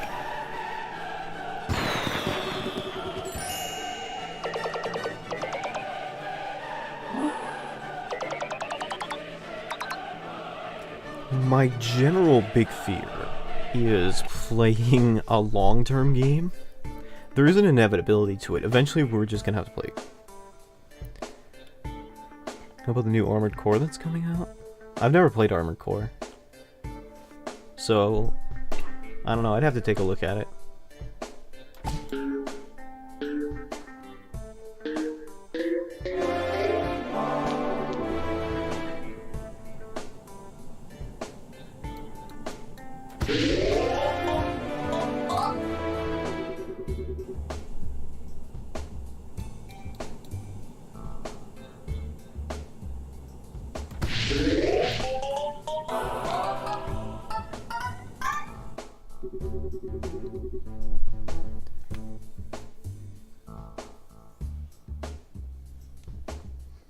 I do remember Dead Island 2 came out recently, and that was like a really weird experience for me, because like, I was like, wait, didn't that game come out like, literally like 5 years ago or something? And then I was like, oh no, it was Dead Island Riptide, which is like a DLC not sequel thing. Apparently it wasn't very good. And I was like, I thought Dead Island 2 already came out. I was like, oh no, Dead Island Riptide came out.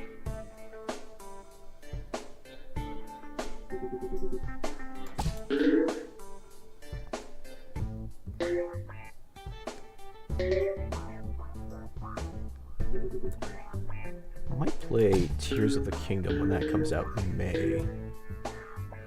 I don't know. My concern with Tears of the Kingdom is my same concern with a lot of games, which is that I'm kind of... there's sort of an inevitability to this, where I haven't started a really long series yet. I started with Metroid Prime, which was kind of long-ish, but it was still ultimately like 4 parts. But I'm more thinking about like one of those big open world games that like will inevitably stretch out to like 26 parts of like 9-hour streams or something like that. And my big fear generally is like this will create a lack of variety in the content, or lack of variety in the streams being produced. But also, the upside to it is that it's kind of easy. You don't really have to think about what you're streaming if it's just the same thing every day, you know? So I don't know. Shoot, how am I gonna get that? Oh.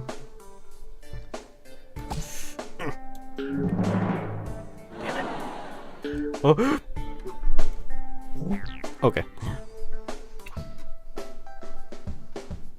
This game's edging me.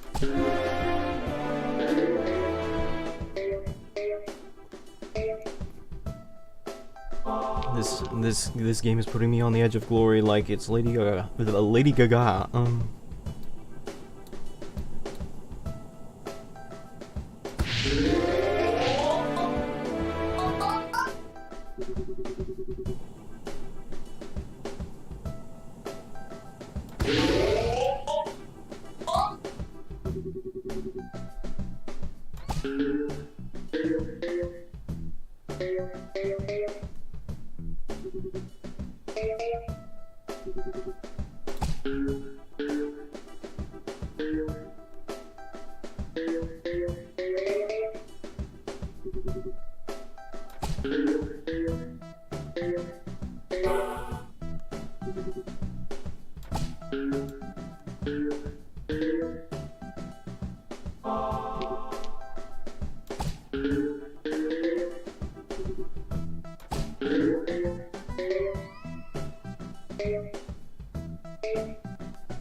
That was a nice shot, wow.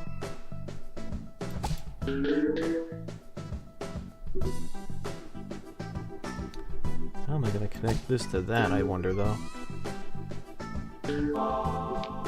Alright, that was... some of it's skill, and some of it's just an ungodly amount of luck, to be sure.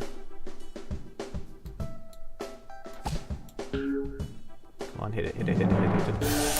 Ooh, baby. Peggle... Let it be known, pegging is the closest thing you can get to sex that is not sex.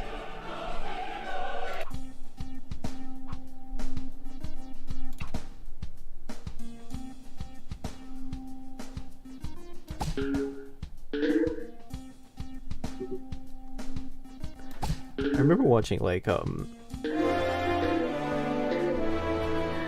I like to watch, a streamer called Grapefruit, and one of his biggest videos that he ever made was, like, regarding his Peggle speedrun, quote-unquote, and he says that, like, in retrospect, he's a little embarrassed by it, because, like, he was like, oh, one of my biggest videos now is, like, my Peggle speedrun, but it's not even that good, because I don't actually say anything funny in it, I just make sex noises while I get good shots, and that's the entire joke, and it has, like, 2 million views. It's like... I totally feel that, where, like, the worst thing you've ever made is your legacy now, because, like, it hit at the right time, or, like, it's just a weird gag.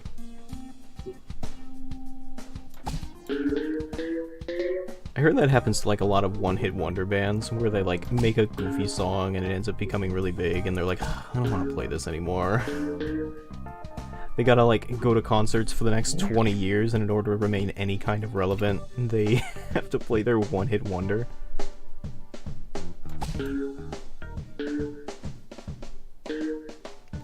Must be kind of a bummer, all things considered. An unenviable position, to be sure.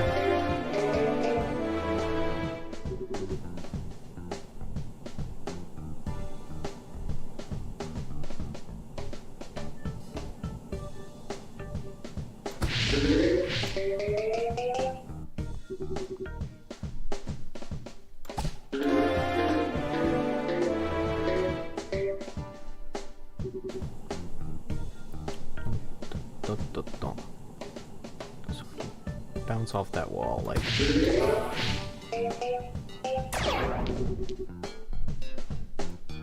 Sick.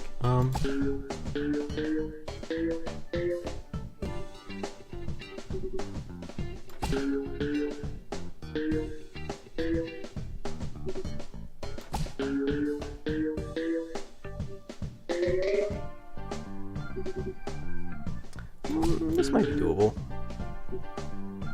Might also not be. Oh, well, maybe. I can really carefully... That's not careful.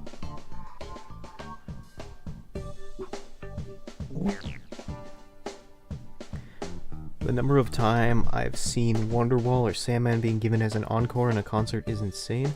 Wonderwall is a very popular song. I don't think Wonderwall is a one-hit wonder, though. Oasis was huge when they were popular. Enter the Sandman. Yeah, I kind of got that. I think they're very popular songs, and I also think that they're pretty easy, or maybe not easy, but they're, like, commonly taught enough to the point where, like, most bands know them. Like...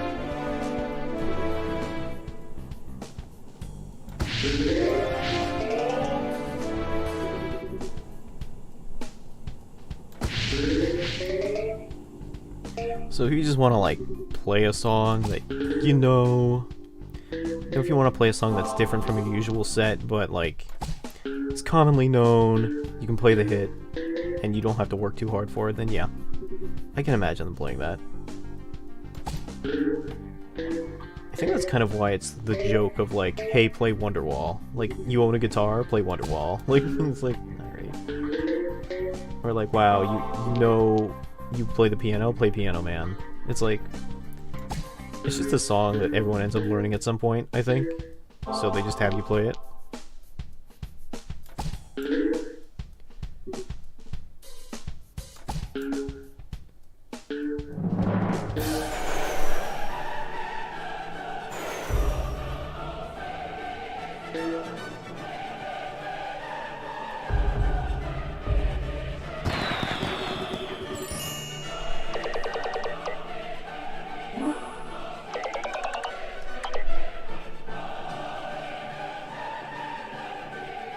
Ah, Wonderwall Man is here.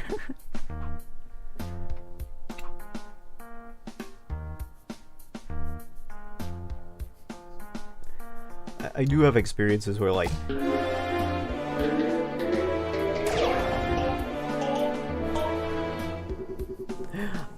I've had experiences before where, like, I'll be in a, like, Mexican restaurant or, like, a hair salon or something like that, and I'll be, like, the only one there.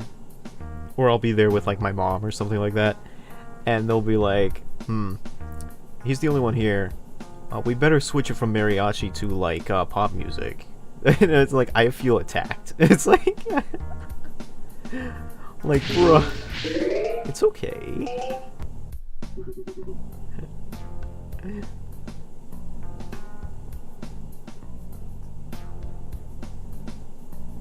Ode to Joy? Yeah. Ode to Joy is a remarkably simple song. In terms of, like, composition, because it's like 3 notes. At least the main part. It's like E, D, C, I think, are the main notes for it.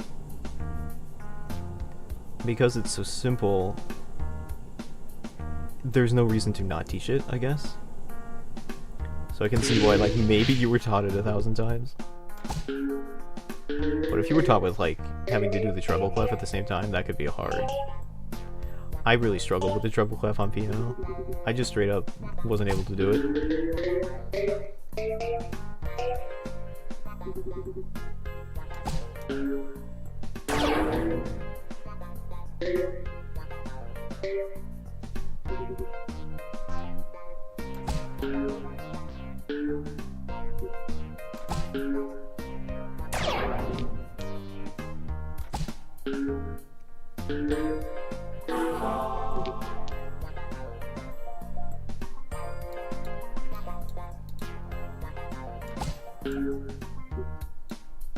So I need to hit those orange pegs, but there's not a good angle. Oh, it wants me to bounce off the fireballs, huh? Alright, sick!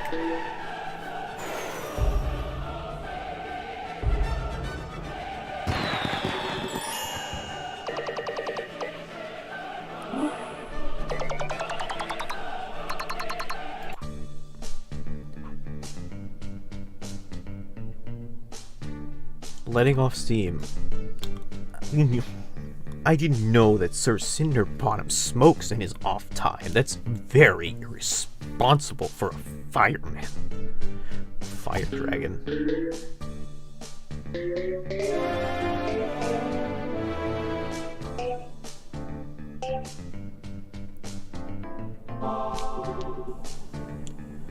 But maybe I'm just blowing smoke.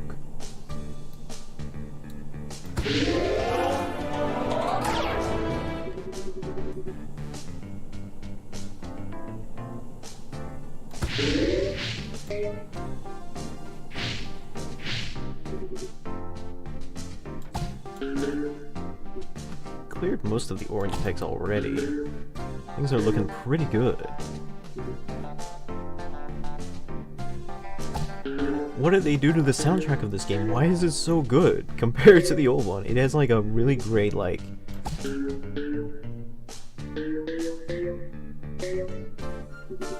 I don't know how to describe it. It has like this very weird, like, not lounge music, but like... the backing track to an old 70s funk song kind of thing.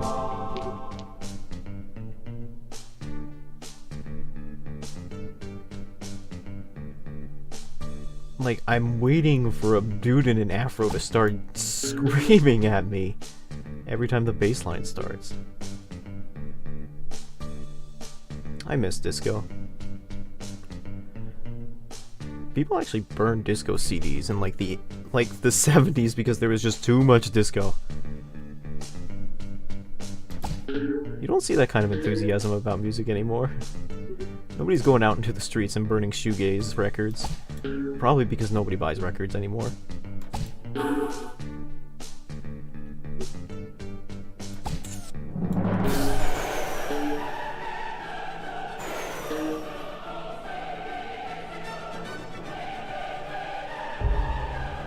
I actually didn't know that the genre of shoegaze existed until very recently, and I listened to a few tracks from the genre that were suggested, and I was like, you know, I get why they call it this, and I don't have any desire to listen to this. I'm a very moody and edgy person. I felt it was too moody and edgy.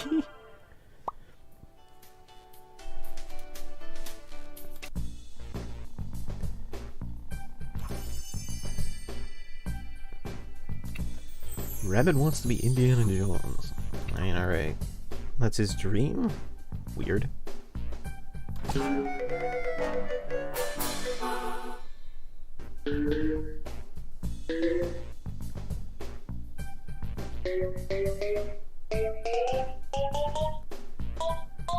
This map looks like whatever Mr. Krabs and SpongeBob were playing in that one episode.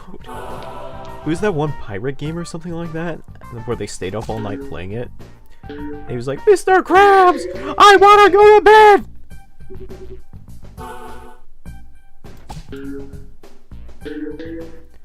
And then Mr. Krabs has this like weird delusional thing where he ends up digging up an actual treasure from like a graveyard? I wanna say, I don't know. It was a long time ago. I don't think I've watched actual TV in a long time.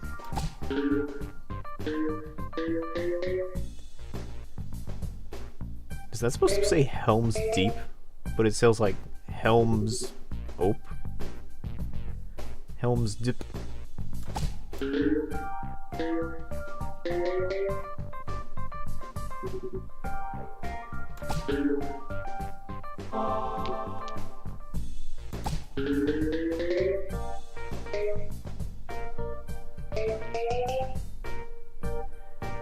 As a recovering sabotage. That's a good joke. I like that.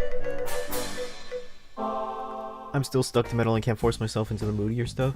I typically don't really like moody music unless it has a nice backing beat to it. I find that my music tastes are kind of eclectic. I'm more a fan of individual songs as opposed to like artists in particular. Like, odds are I won't know anything about the band, but I will know the one big hit they have. I don't know, I tend to like, I don't know, pop, 80s stuff, jazz, that kind of stuff. I think Sabaton is okay. I think Sabaton is good, but I think, like, they make one song over and over and over again. That one song is very good, for what it's worth, but they do make one song over and over again.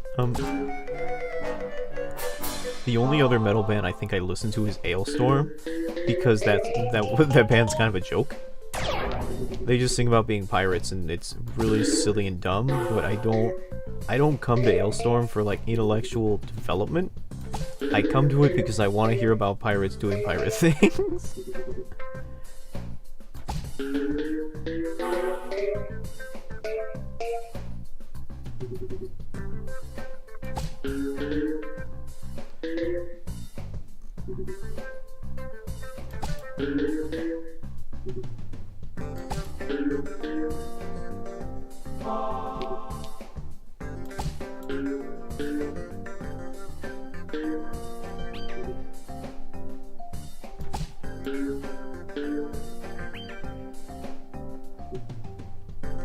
I remember in the first Peggle there would be occasional references to other PopCap games. Like in the Space Zone there was a lot of Chuzzles, there was like a bookworm in one of the dragon stages. I feel like they could have put like a Zuma reference in this temple here. You know, if I was developing this game like literally 10 years ago, it was like, we should put a Zuma reference there, and then the PopCap developers was like, we have a budget of $1. Shut up. Like...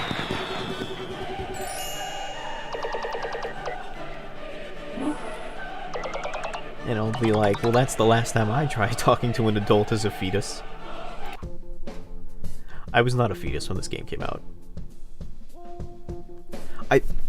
I called it. I called it, dude.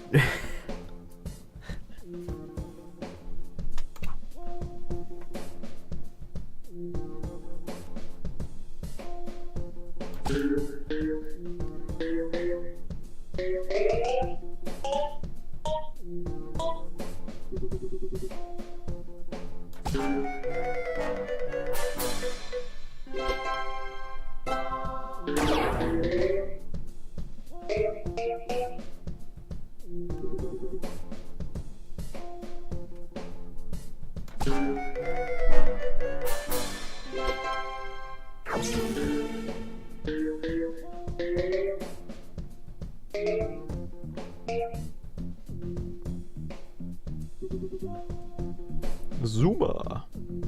I still really like Zuma, but I just never was able to figure out the trick to playing it well, so I had difficulty getting past the later stages. So I don't know if that's a game I'm going to be able to finish on stream or not. I'd kind of like to if I could one day figure it out, but so far I haven't been able to do that.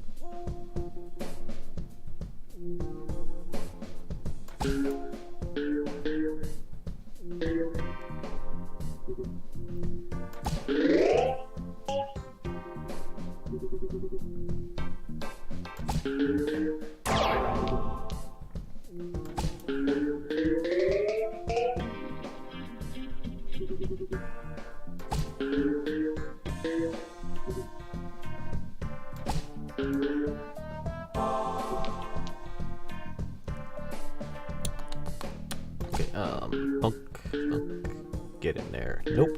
Alright.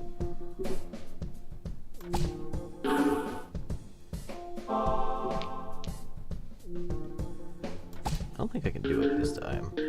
Ah, well.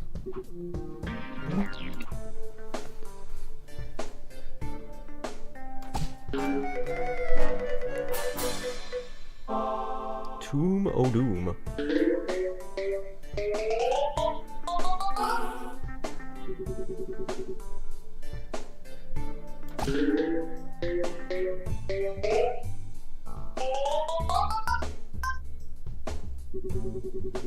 That was pretty adequate.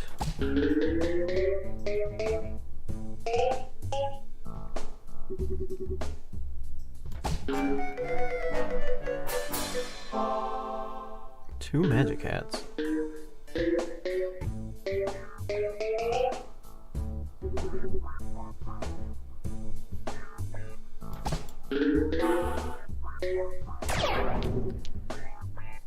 Pretty decent. Oh, nope.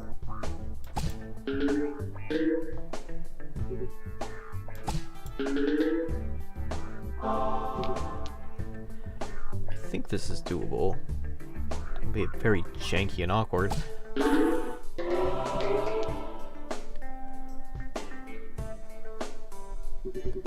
I said trying to put my penis in a pine cone. Thank you, I'll be here all week. I don't know, I have a very weird relation to sexual humor, in the sense that I'm not above doing it, but I also feel at times that it's very easy. Like, it sometimes feels so easy to do that I feel like guilty for saying it, and it's like, how do I validate this sex joke? I know, I'll pretend that I think it's not funny. It's like, I'll pretend I'm above it. But if I was really above it, I wouldn't have made it. Oh, it's the Zuma frog.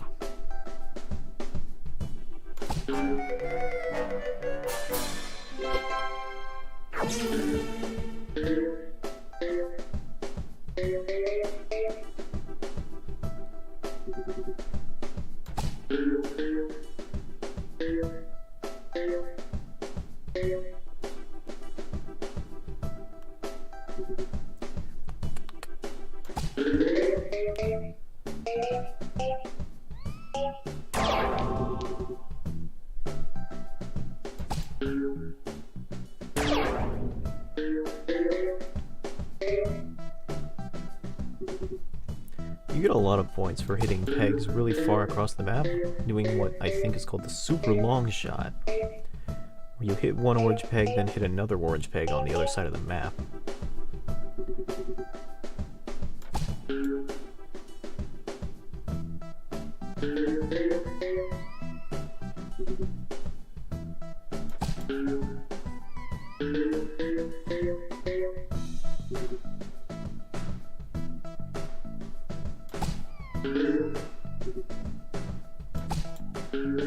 Oh, shoot. I keep forgetting that those red objects are indeed objects that can be hit.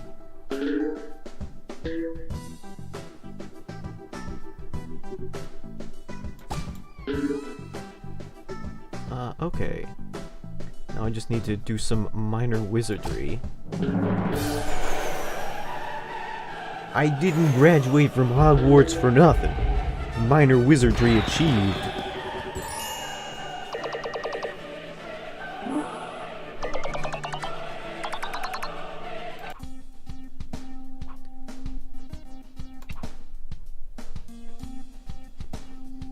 Oh, and like the ball that's chasing him is like the Zuma ball. That's cute.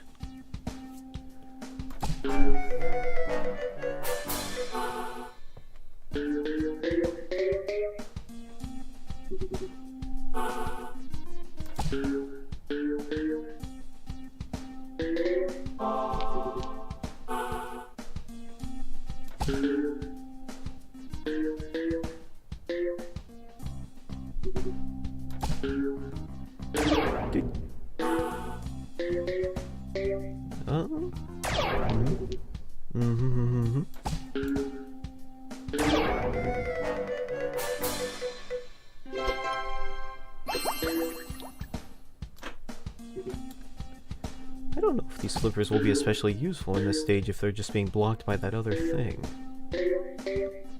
By that other wheel.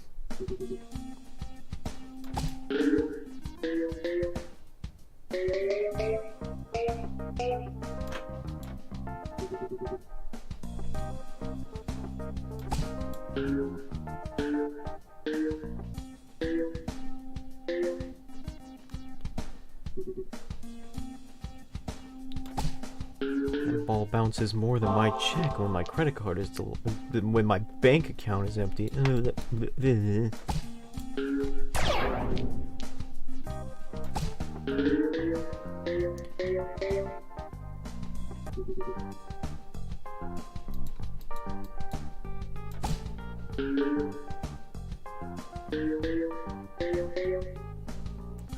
Sick.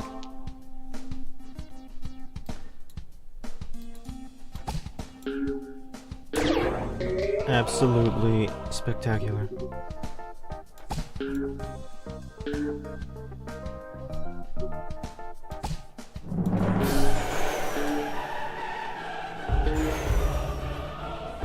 Sometimes it feels random, and sometimes it feels like you've got it all figured out.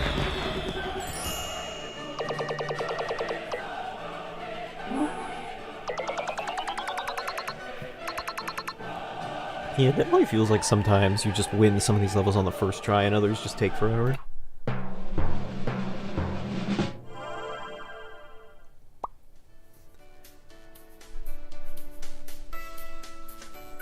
Oh yeah, I made it out of the temple okay. But now I'm stuck in Ecuador. Come to Brazil. Get stuck in Ecuador.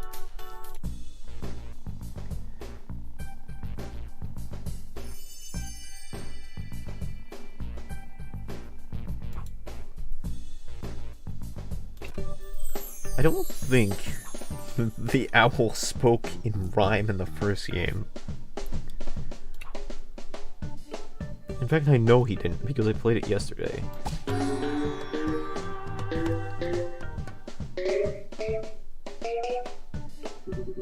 Is he choosing between, like, a guitar and a mandolin? Is it...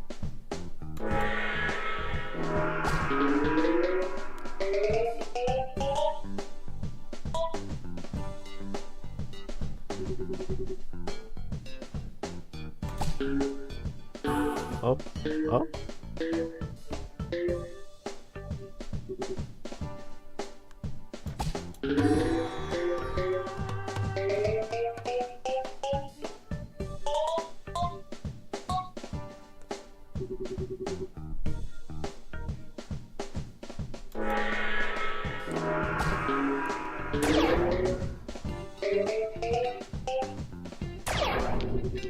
It's pretty good. I found that the Zen Ball is pretty odd. I don't fully understand how it works mechanically, and because of that I can't really determine where best to use it. Like, supposedly, the purpose of the Zen Ball is to improve your shots generally, but it's never clear to me where best to shoot it to have the best outcome, and whether or not I'm actually improving my shot by doing it. It always feels nice to use it, but it also feels kind of weird and wrong. Like, not weird and wrong, but more just like, is this actually helping? Like, sort of thing. Makes you want to, really makes you think.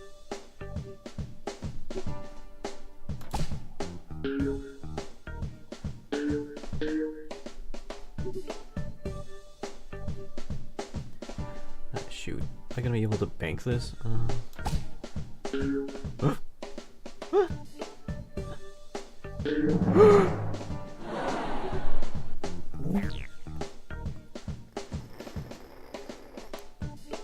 I didn't much care for that.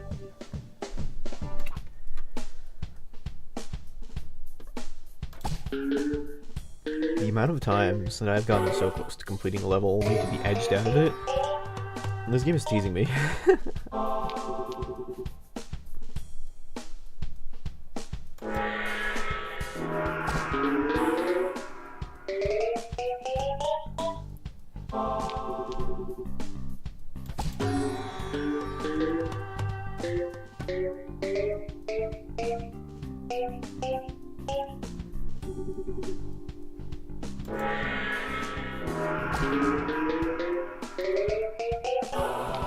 That's a pretty sick shot. That I have no responsibility for. Like, sometimes it seems like, yeah, the Zen shot works really well, and sometimes it's like, eh. I think in order to use the Zen shot well, you really just have to already know what the best shot is. At which point, why even use the Zen? Why even use the Zen Ball?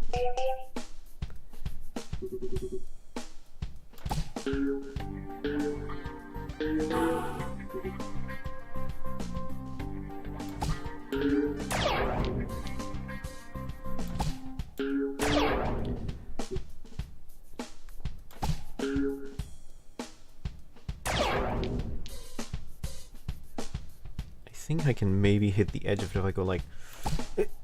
Nope. Nope.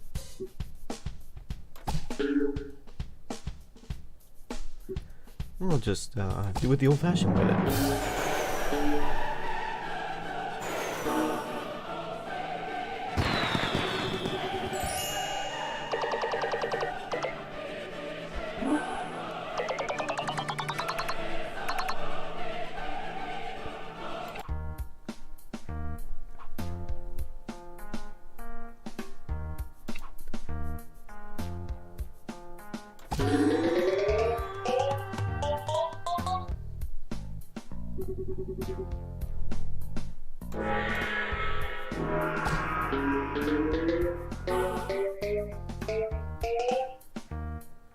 Man, radios. There's gonna... That's not a radio, it's like a soundboard.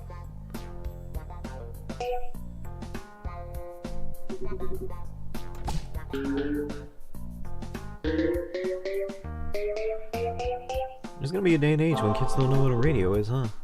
They're gonna get all their, like, radio FMs from, like, Spotify or whatever.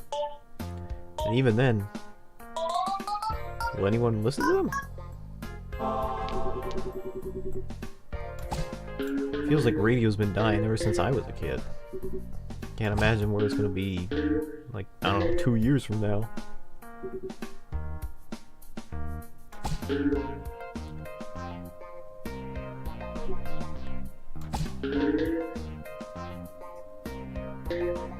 Suddenly, video killed the radio star, and Radio Gaga are gonna be like... At the time, they were supposed to be predictive, but they're kind of like, eh, it didn't really kill radio, but now it really did kill radio. But it wasn't really video, it was like a whole different mass media.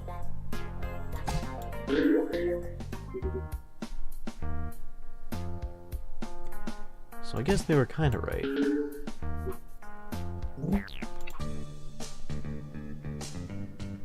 Yeah, in retrospect, that appears to be some sort of amplifier slash soundboard thing. Come on, roll down. Oh, shoot.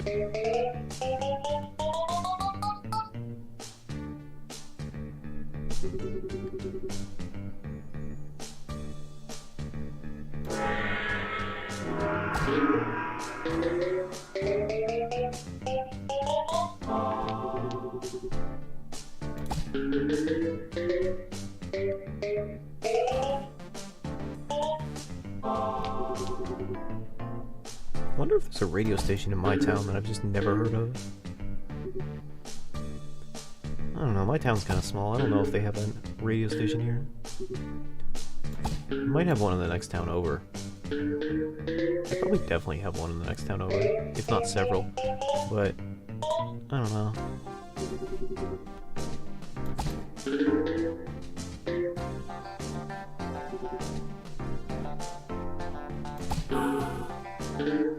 I kind of live in a weird area which is like not really rural, because like we're pretty close to some pretty big cities, but at the same time we're not really conveniently located towards anything.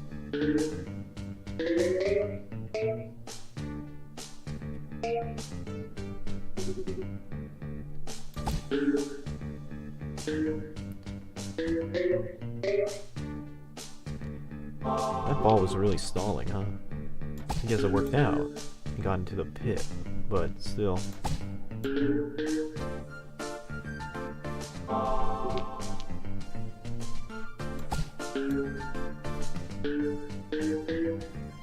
Oh! I'm getting especially lucky with these hits today, these little bounces.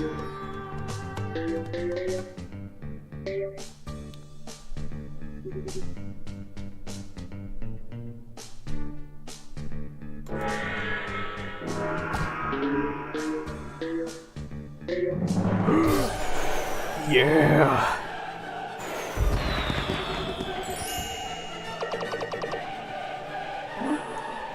Zen Ball came in clutch.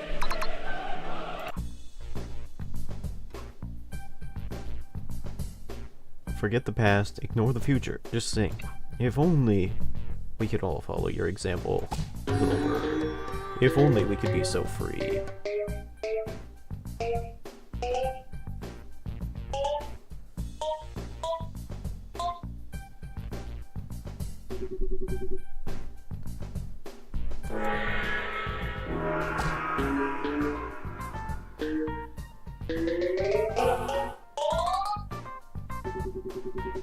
For maximum Zen, that wasn't that great.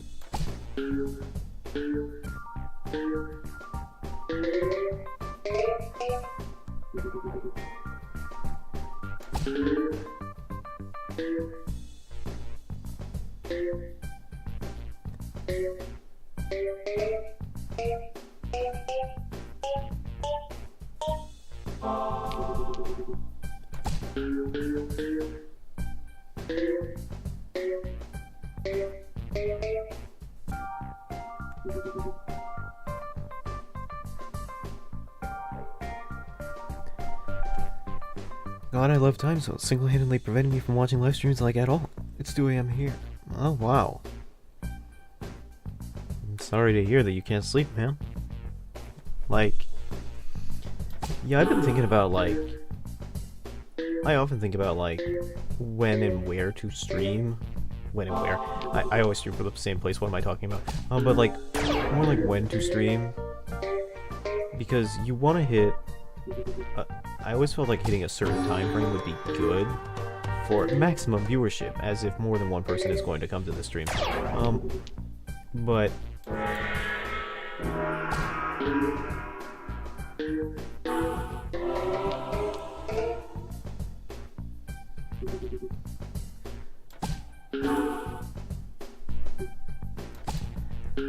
So, like, I remember, I think I put it in my channel description that I stream like, most days from 3 to 6 3 p.m. PST, because, like, that would mean on East Coast, that would be 6 to 9 when most people would be home from work. But even still, that doesn't seem to have changed very much. I still have about the same amount, if not even less viewership from when I was streaming at like 12 a.m. or something. So to be honest, I'm not entirely sure what what to do other than just do it whenever.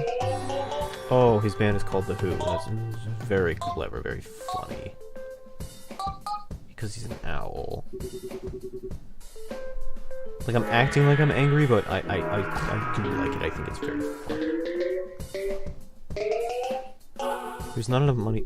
The problem is that, like, I could be elated about something, absolutely floored, truly happy about something, and I'll still sound the same as if I'm being tortured or extremely bored. This is kind of the problem with having a very monotone voice and personality, I think. Like, you just kind of always sound the same, or have very minor vocal inflection changes.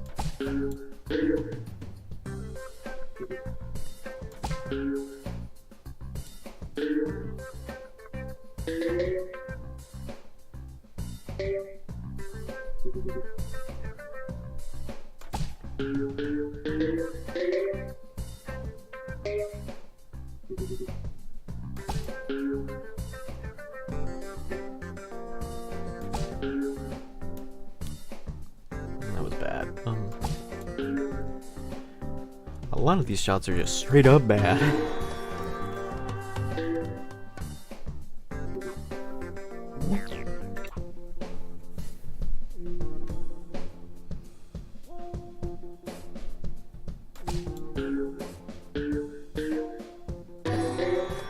Zendall, cool. There is a bit of a problem.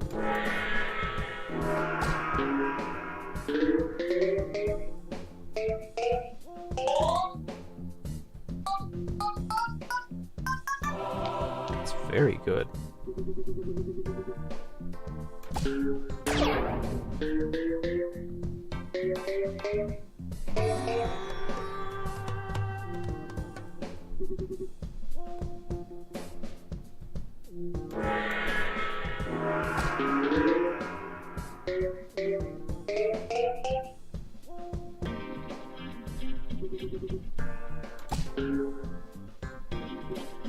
That was less good.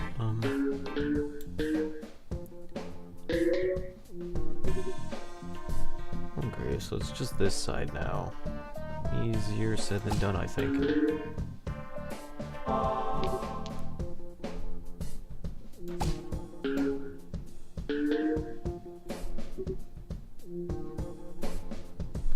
I think I need to do something with this side in order to get it to fall down.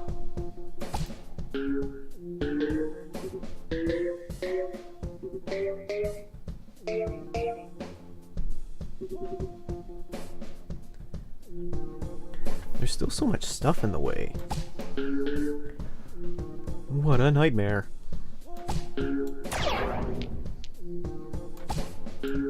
This isn't a dream, it's a nightmare.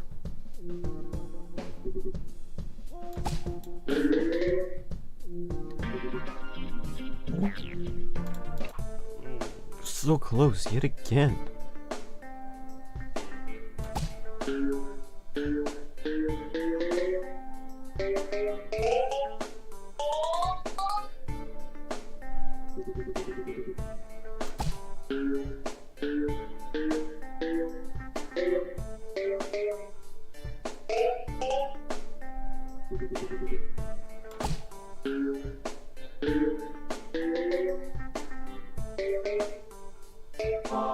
How does it always manage to hit the pegs I don't want it to hit?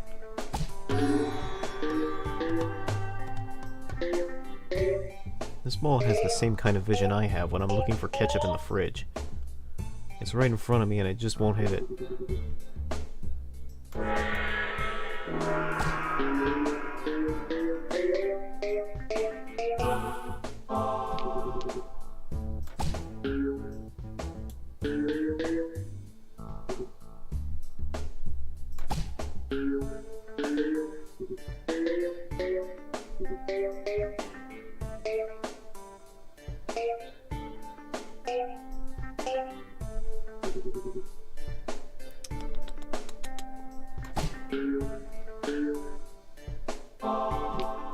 That wasn't bad.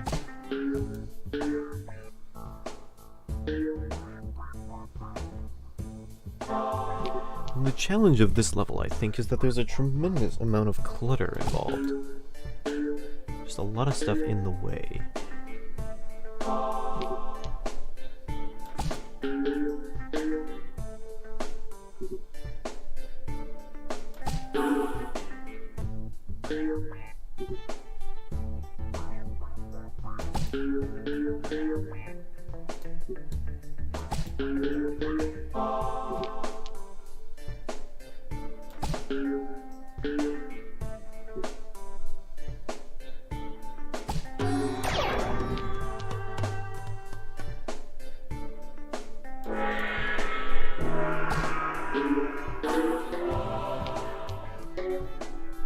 Maximum Zen achieved. Okay, so we have one more ball.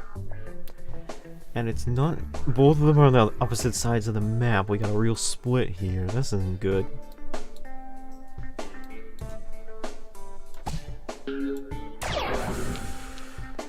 Okay. So you can either try to bank it, which is probably the best bet in this case.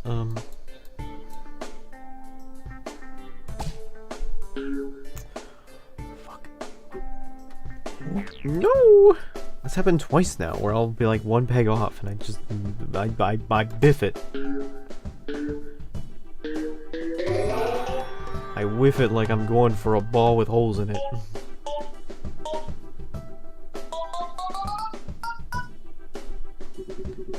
I wonder if that's a regional thing. Some people call it pickleball, and some people call it wiffle ball.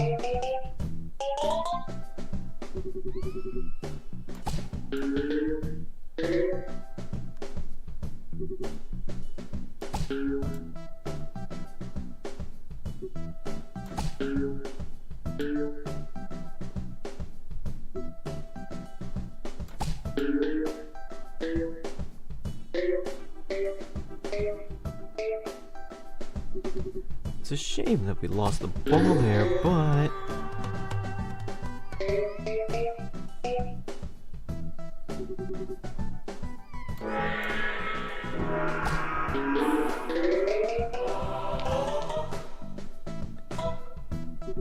That's pretty sick. Shoot, okay.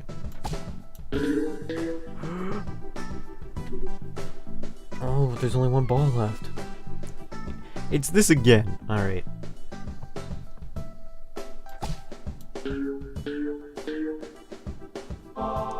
Okay, okay.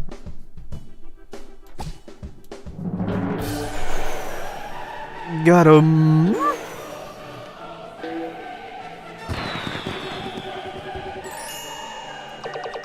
Getting 100,000 on this level must be kind of hard with that bumper in the way.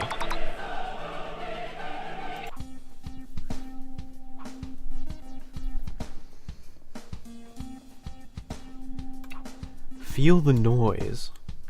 Quiet Riot's Come On Feel the Noise spells come as C-U-M, which is, you know... I don't know what I was expecting when I was listening to Come On Feel the Noise.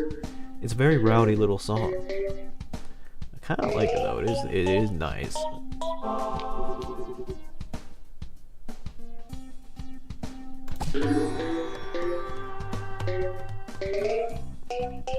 I heard it in GTA Vice City and I was like, there's like one mission where you have to escort a tour group of rock stars or something. And I remember hearing it during that and I was like, this song kind of slaps. Kind of hitting me across the face.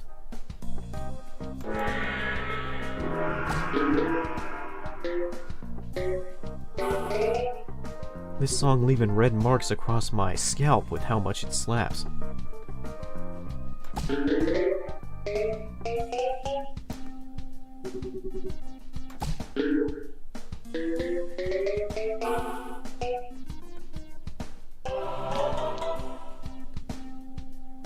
Nope.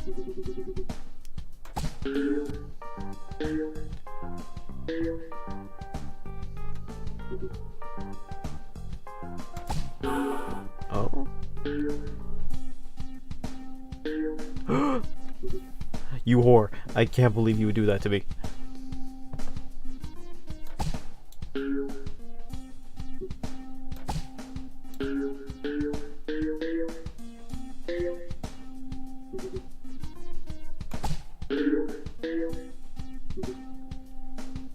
Yeah, I can see why this level would be difficult.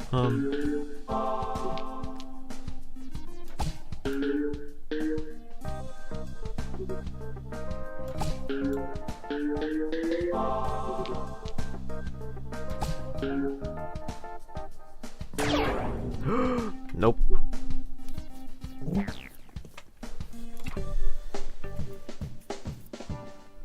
Real shame that.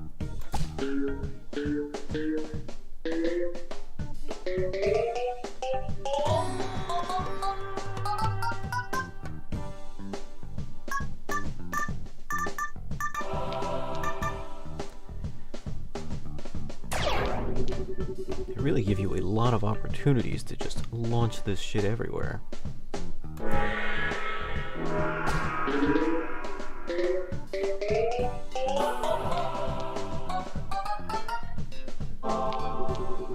Oh, it's a ball handout. Giving out free balls all over the place. It's like the testicle transplant.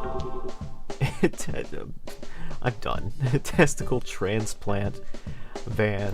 They're handing out free balls! Oh boy.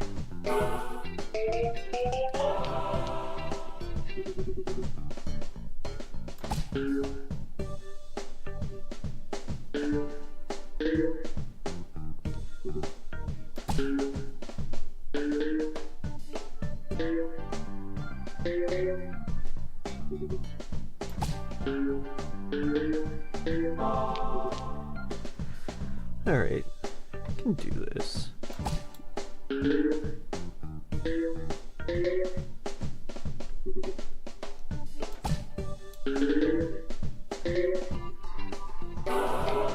Sick.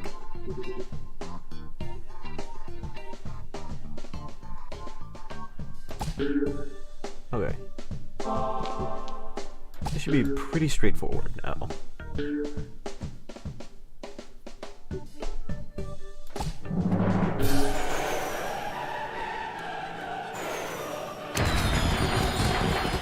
I had no idea that the zoom in that it does when you hit the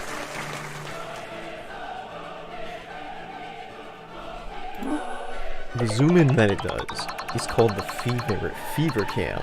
I don't know if that was in the first game or not. I just noticed that.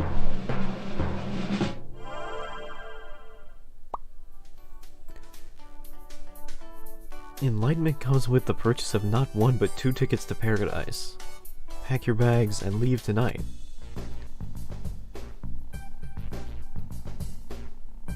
A new master?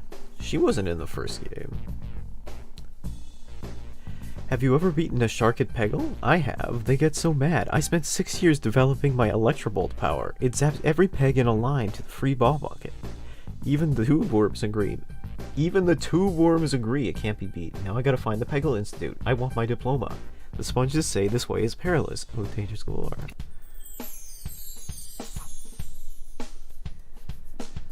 Zaps a line of pegs from the first peg hit to the free ball bucket. She's a squid now. She's a kid now.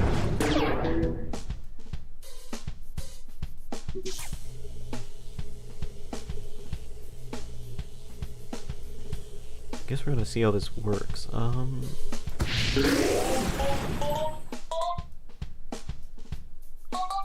That's interesting. I don't fully understand it, but it could be useful.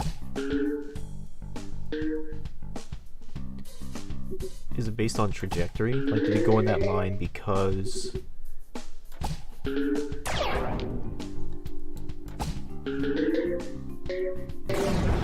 Did it go in that line that way because...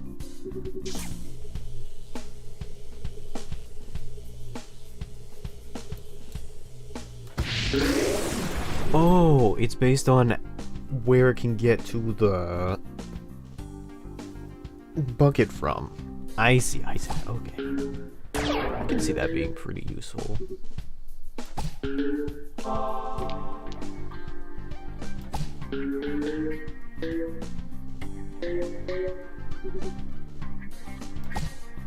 That being said, I think I'm gonna biff this mission.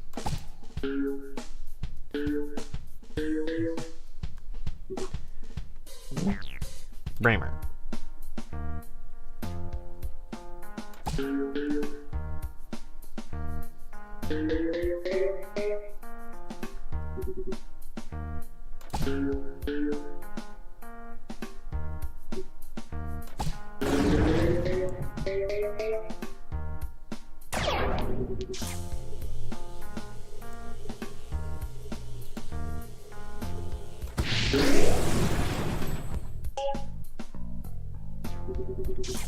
Cleared the whole line, huh?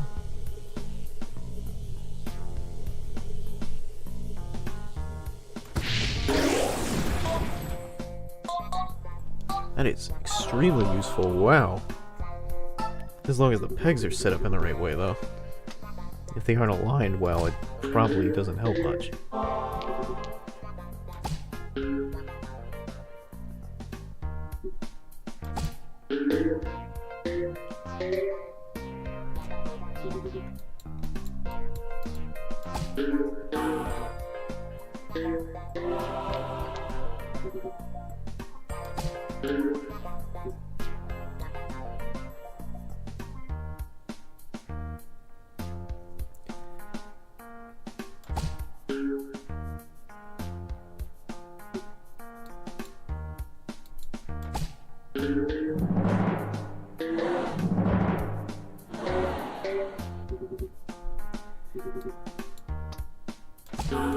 I gotta hit it, or else I won't be able to hit the orange peg directly. Okay, so I'm gonna wait for it. There should be a time when I can do this. Now? No! Oh, okay. In that case, I think we've fully entered the, Kyle no longer has anything to say part of the stream.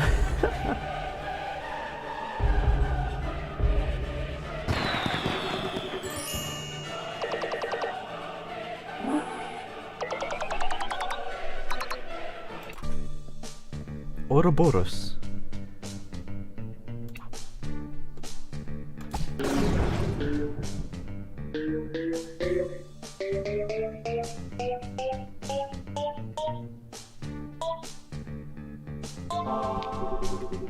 Sick.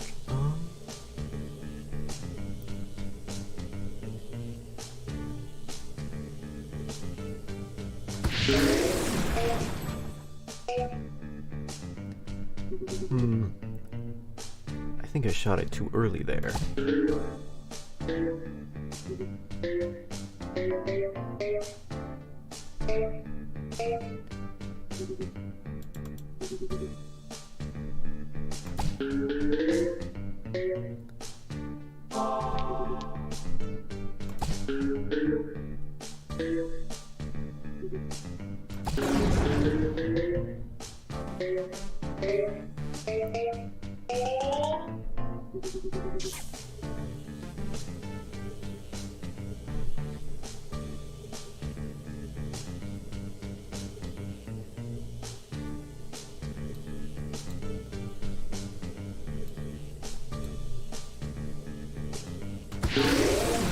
That ought to do it.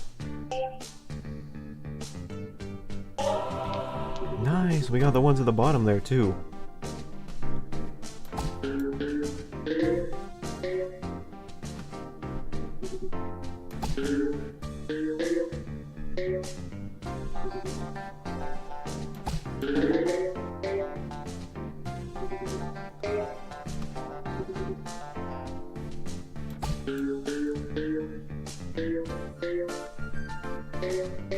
Oh, okay.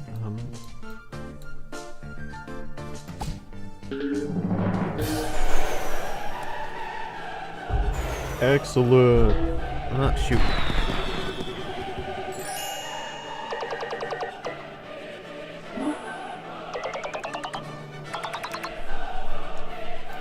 Squidward would be proud.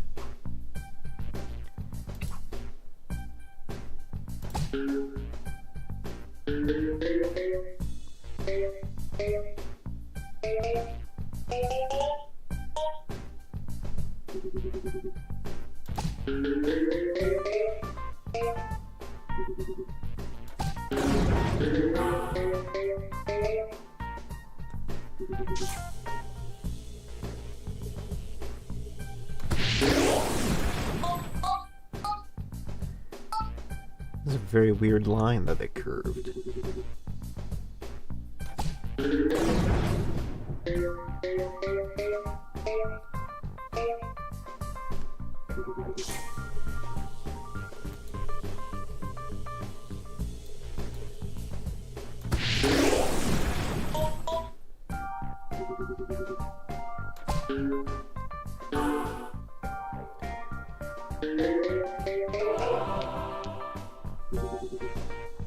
Seems that the ball continues to bounce irregardless of where the electrobolt hits.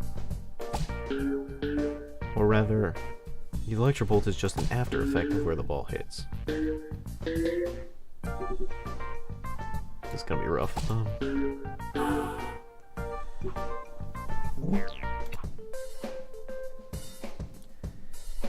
Well, it's okay. You can restart these levels pretty quickly. I do like when games allow you to restart from a fail state pretty fast.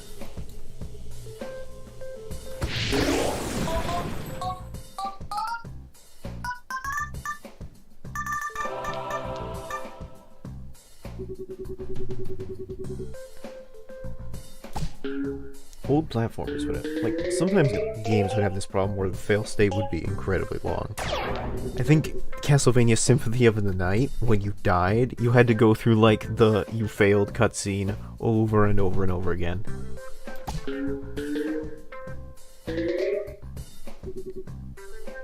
Like, imagine every time you died in Banjo-Kazooie, you had to watch the cutscene where Gruntilda turns your sister into, like, an ugly, disgusting creature.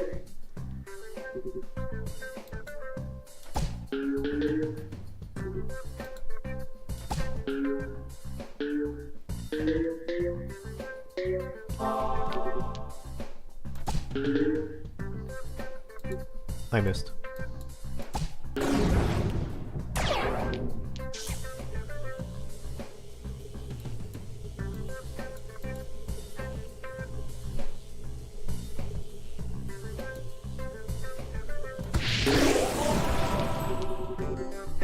That's pretty good.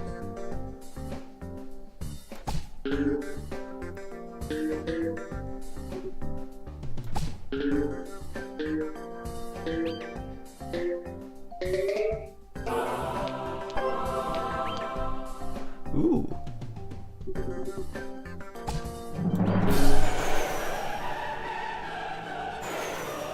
Guys, I don't understand what looks so bad about the live-action Little Mermaid. I understand the new squid creature is a little weird, but get to know her, she's nice.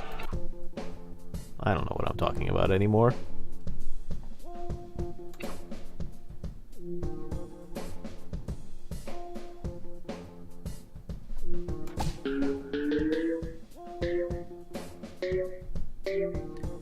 Am I meant to believe that the Peggle Institute is underwater? I will accept the existence of talking unicorns based around hitting orange pegs. I will not accept that it is under the ocean, however. That is too unrealistic.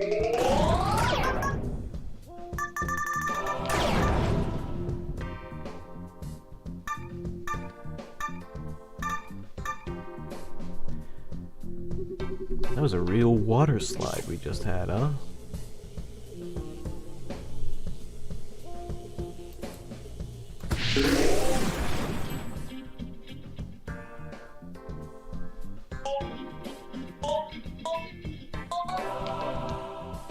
Sick.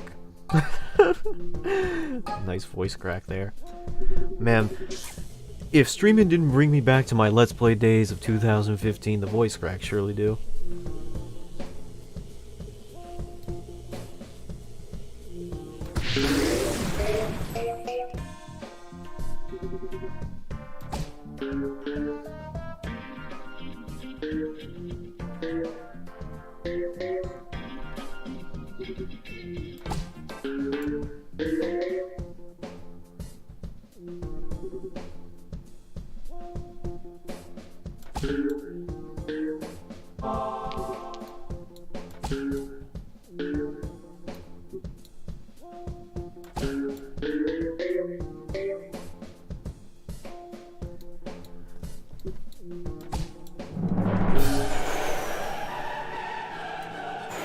There we go.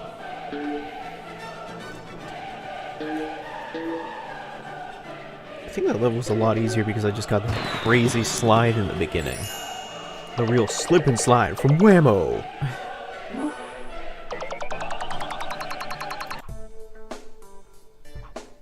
Diplomacy. Oh wait, I get it. Maybe the Peggle Institute isn't underwater, but this is just her dream.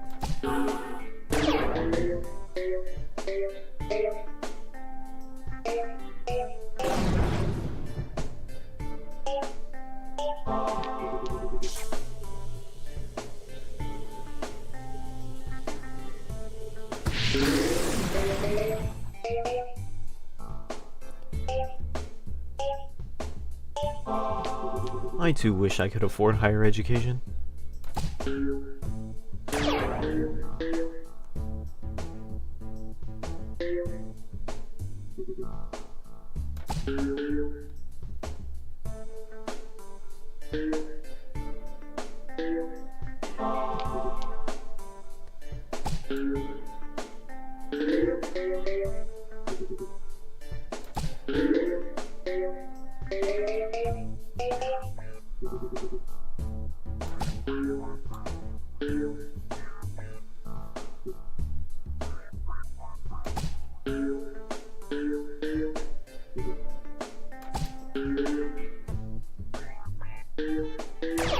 Whoa, that was a real roller coaster of emotions with that bounce.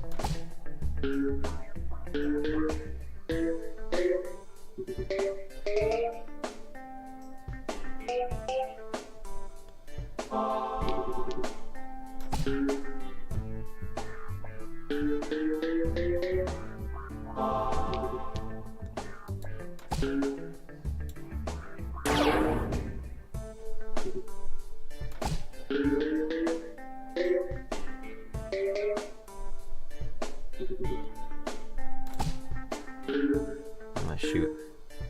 This, orange brick here might be... Never mind.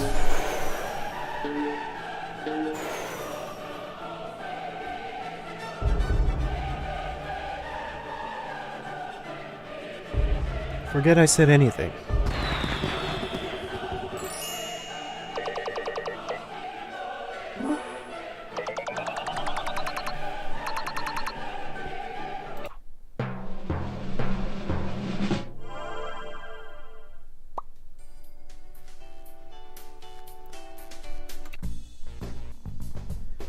Now to the master levels. A new master appears. Incredible. Beyond belief. I don't believe it. And just in time too. Marina, will you help our new students face our toughest challenge yet? The master levels, but they're impossible. You'd have to be the boldest, most insane squid in the sea to even attempt them.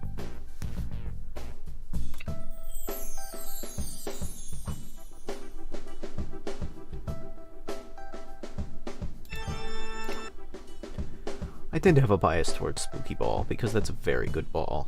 Electro Ball might also be very good in this case, though. Maybe not in this specific case, but in future levels, perhaps.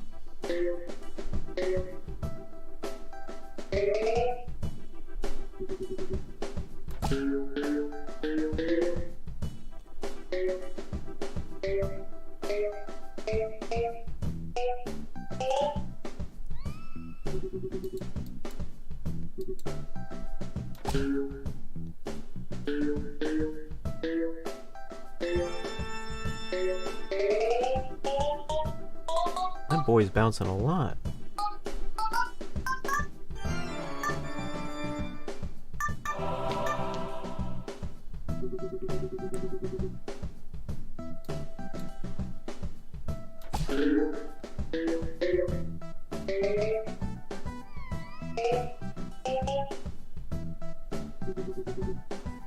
I definitely see where the difficulty comes from. It comes from the flak.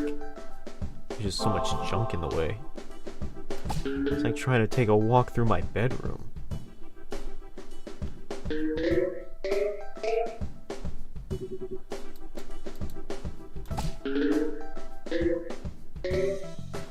It's always so funny to see, like, my mom try to enter my bedroom, because she'll take,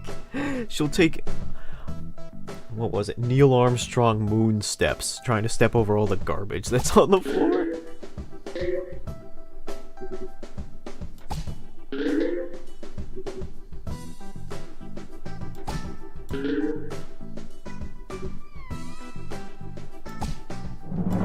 My room's kind of small, so I don't have a lot of space to store things. So a lot of it ends up on the floor or under the bed.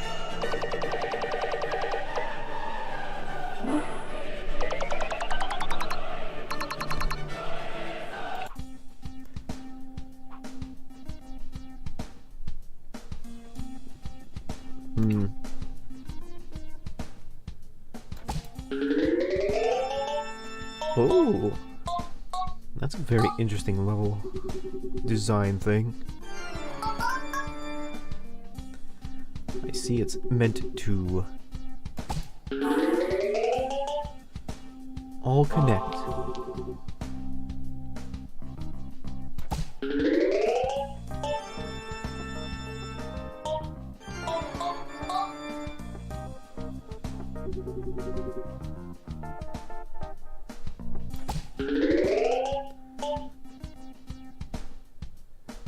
There we go.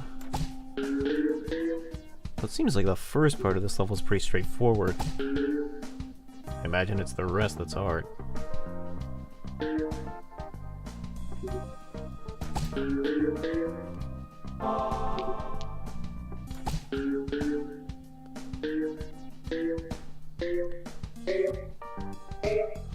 While I feel minorly bad for breaking the promise of no more PopCap games, I do like Peggle.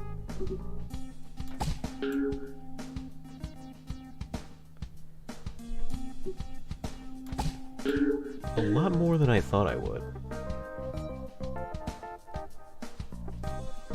I can see why this captivated audiences back in the day.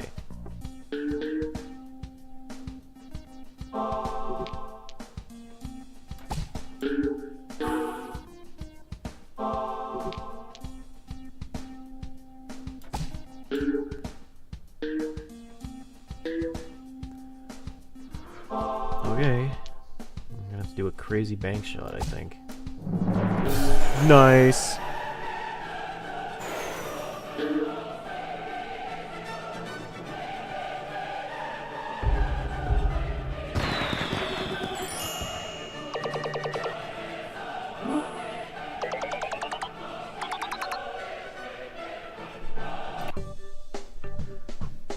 Worm sign.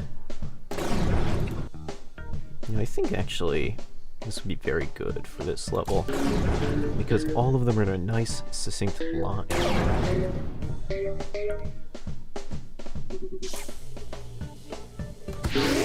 Yeah, just like that.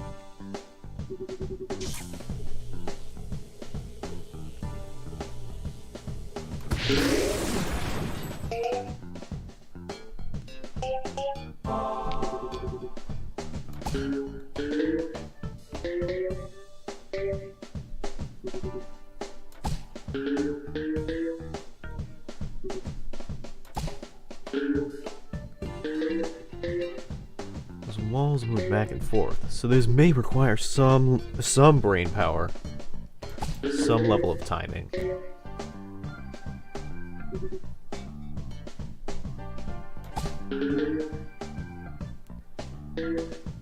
Oh, I get it. It's kind of like Pong.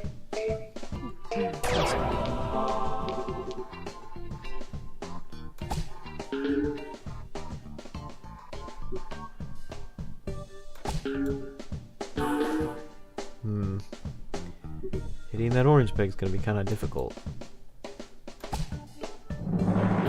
Never mind. Honestly, if you want to succeed, just say it's gonna be hard.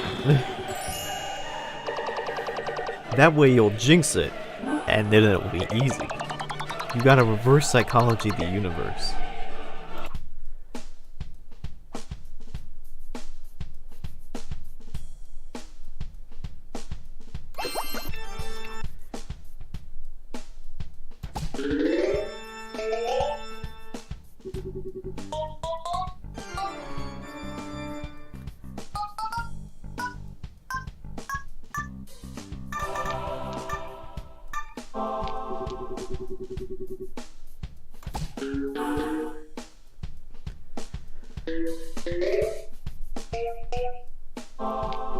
Oh, I see. It's like the rising sun because it's Peggle Nights and the sun is finally rising. Nap time's over, boys and girls.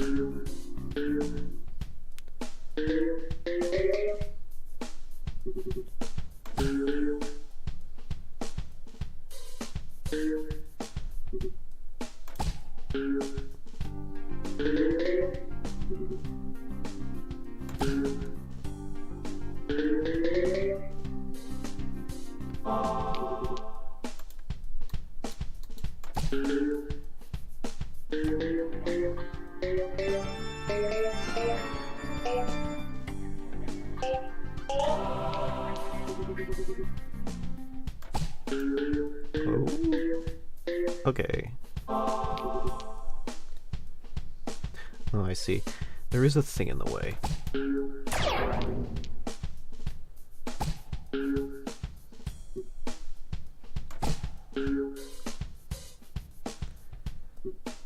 That's gonna make hitting those two down there kind of hard.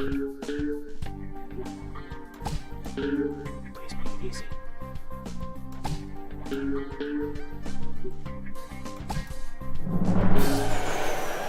See, I did it again. I said it was gonna be hard, and it was easy. You just gotta not believe in yourself, and everything will be fine. Just give up. You'll win.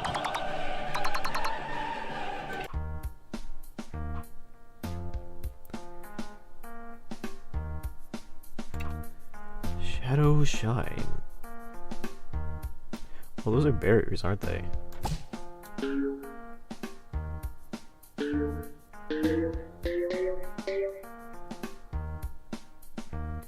A lot of things that bounce off of in this level.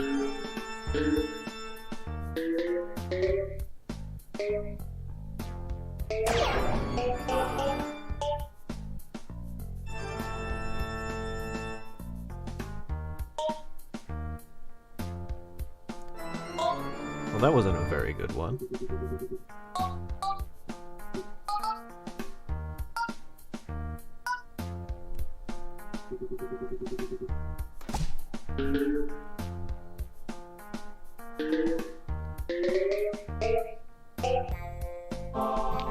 That was pretty good.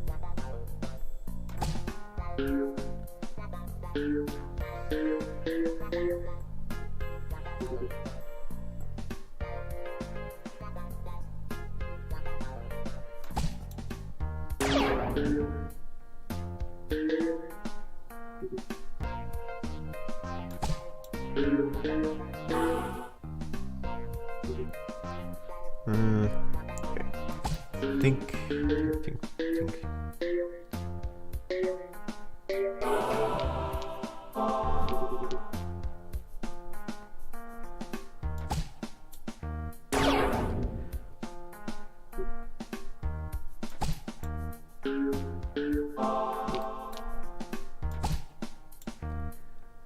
I hit it from the exact same place and expected something different to happen. Oh, that's not good.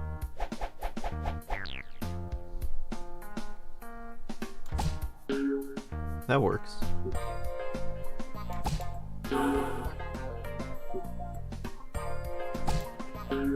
Is the music in this game dynamic? Does it change slightly when you're close to finishing?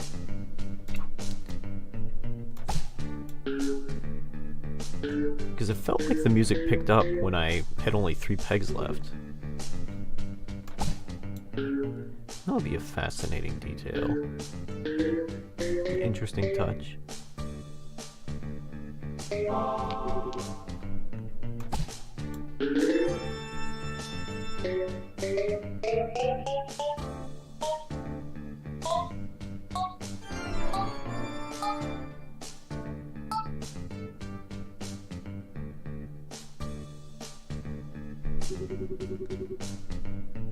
Most of the pegs on that side.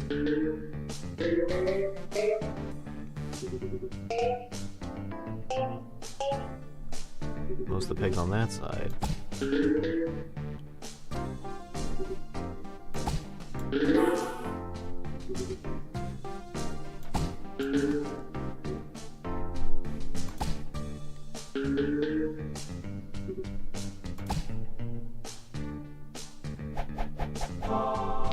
Yeah, that was kind of bad. The Unspookening.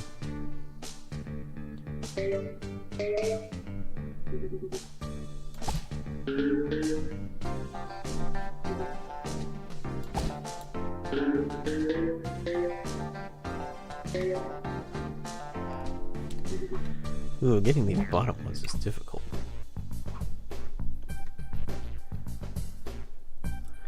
Cinder Boy won't help very much here.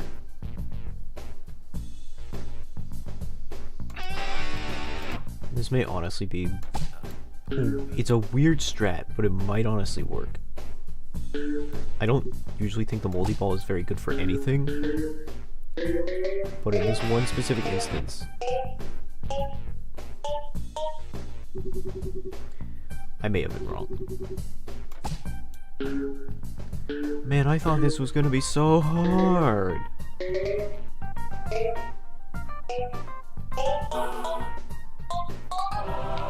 What do I tell you? Works every time.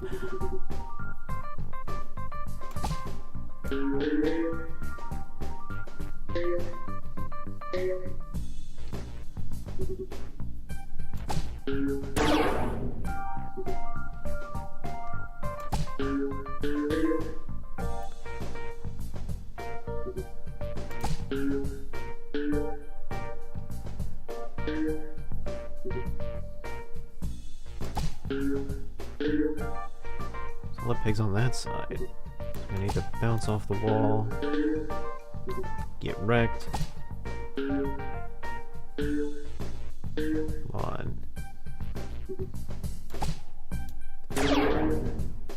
Get in the bucket, get in the bucket, get in the bucket. No! I was so close.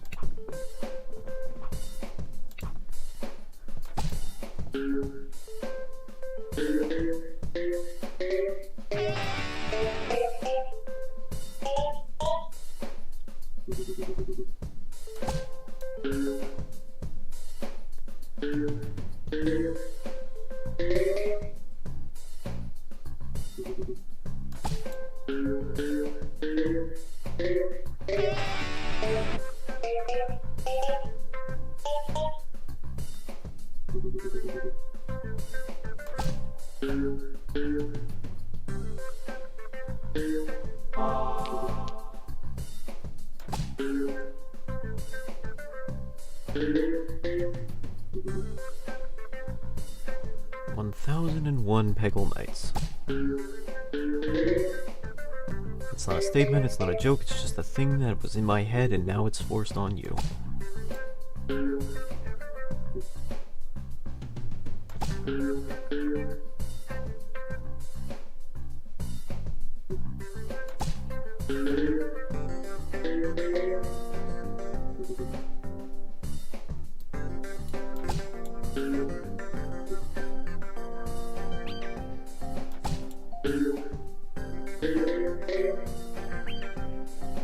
Shoot.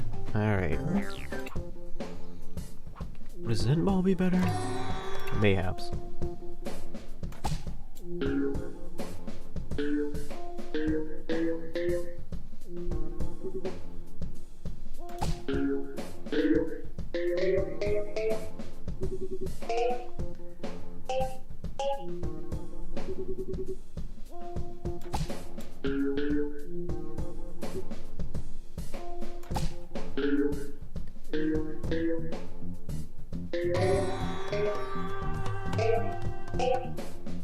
Seems like banking these off the rim might be better.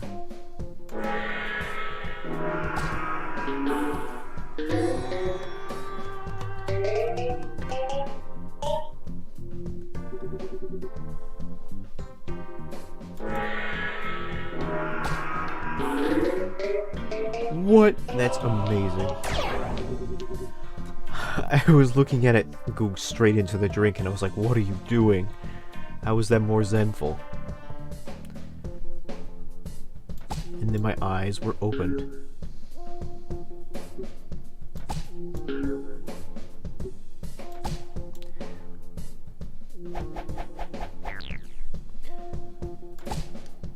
And I closed them because I did not want to see.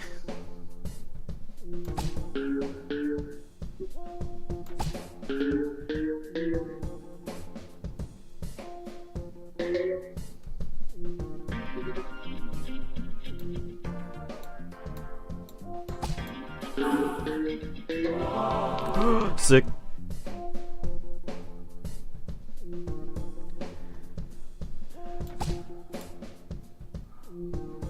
Shoot. Okay. Alright, that's one down. Really need to think about this. Where can I shoot this? Can I bank it off that wall? No, it'll be too low. If I shoot it like... Ooh! No.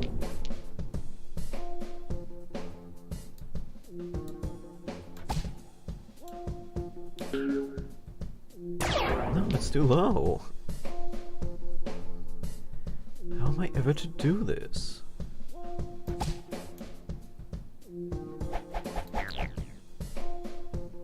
I like need to hit the ball at the right angle, but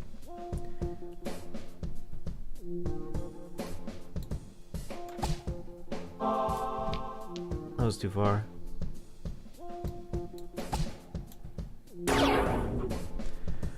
Okay. So I soft locked myself, I guess.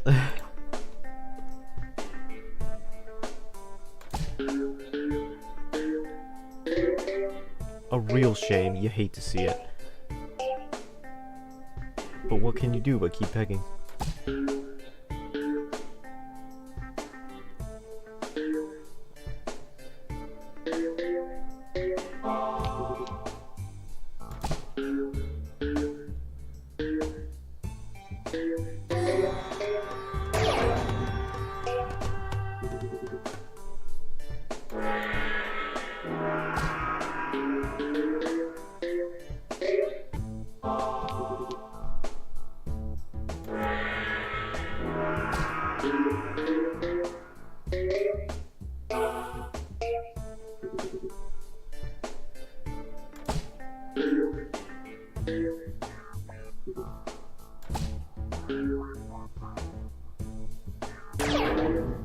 Nice.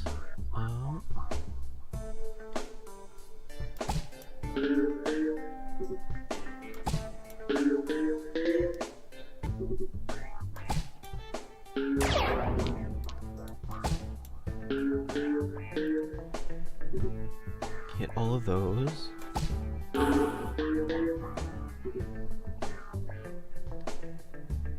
really need to like... Shit. That's not what I wanted to happen. I was trying to angle it up so it hit the... Honestly, I guess we're playing cheap today, huh?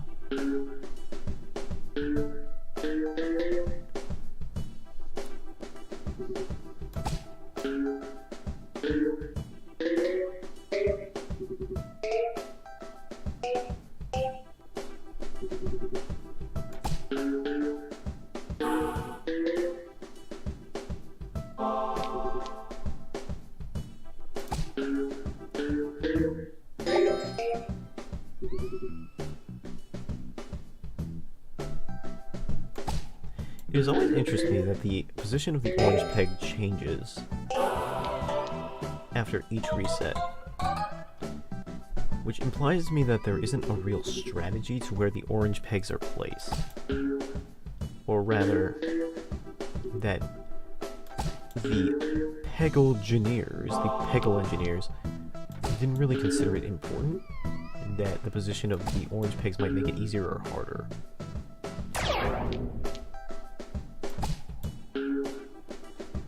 Maybe they just don't care? Whoops. I'm trying to angle it up so it can hit, that, but it wasn't working.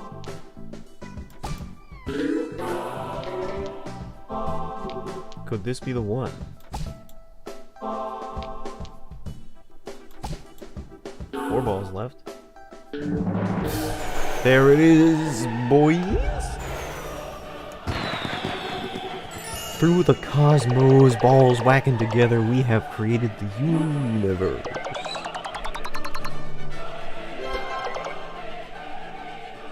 "35 retries.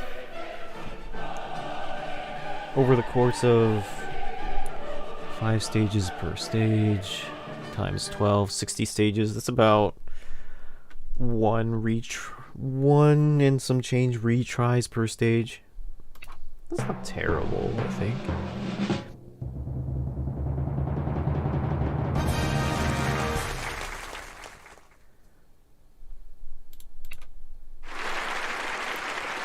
Congratulations! The Peggle Institute Board of Regents hereby grants Peggnant the honorable title of Master Peggle. There's still more trophies to win. Are there?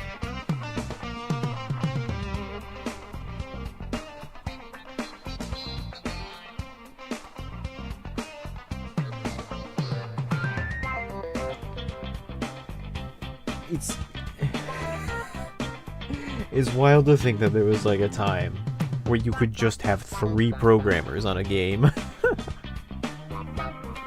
Of course, there are a ton of other people, like a lot of other people who worked on this. But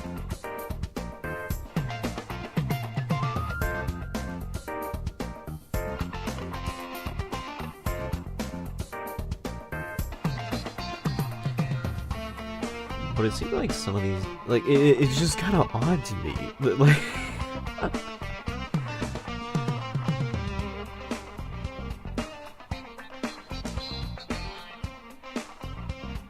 some of these names are repeats, too.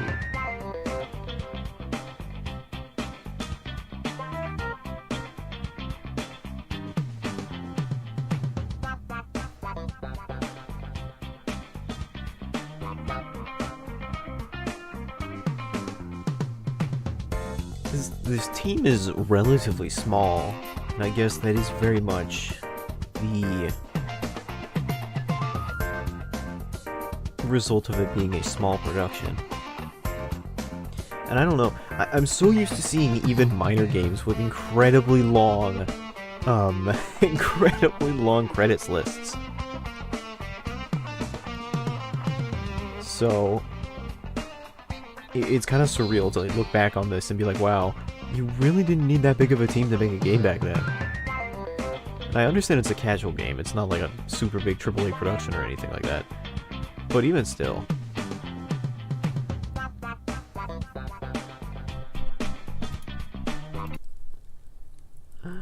Yeesh. Complete all the... So, yeah, that's Peggle Nights. I've gotten to that phase in the stream where I basically...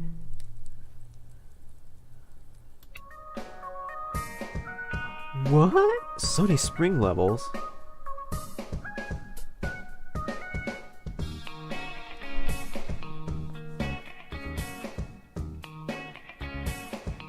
I'll play a couple of these. I want to play the Plants vs. Zombies Peggle map. But, you know, at the same time...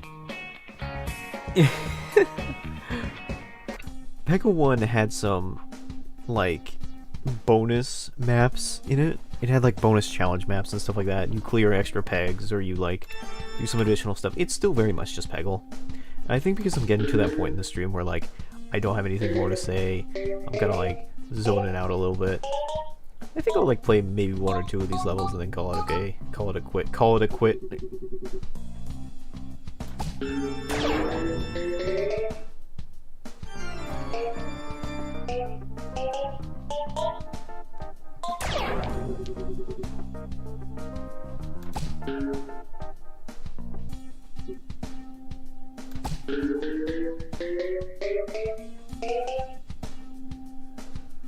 I mean, like, normally this would be the part where I gave, like, a comprehensive view on the product, but I mean, like, I already played Peggle. It's just Peggle again. Like, that's not inherently a bad thing, because Peggle is fun. but I just feel like they didn't super expand on it too much. Like there was like one new master, new ability, and there was some new interesting blocks, and they seemed like they wanted to adjust the level design more. But on the whole, it's not too different. But then again, it doesn't need to be, I think. You don't always have to reinvent the wheel. Peggle is fun, and I think, at the end of the day, that's kind of what's important.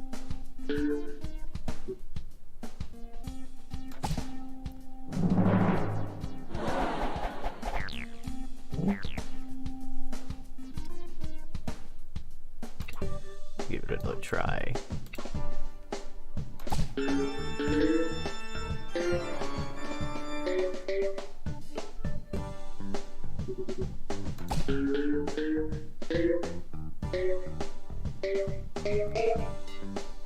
I don't know.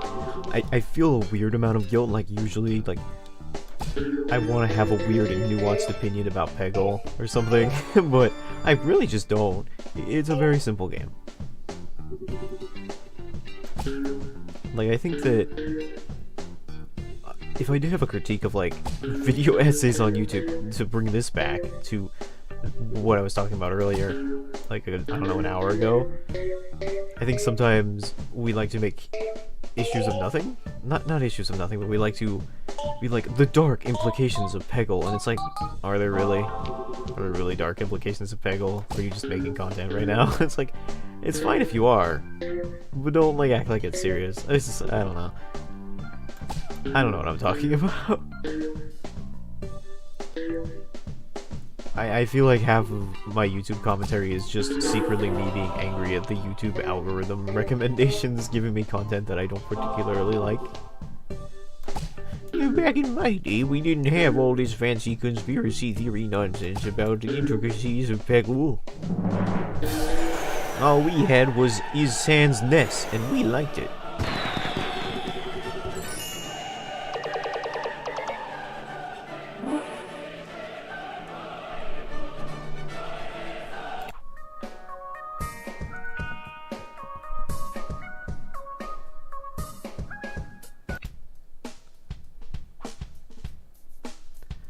I just want to go.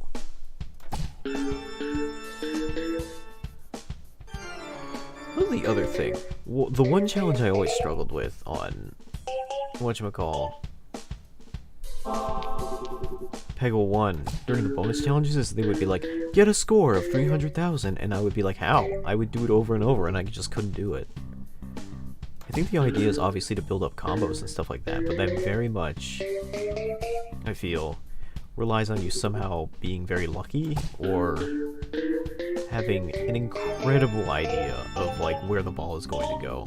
Some real pachinko master type stuff.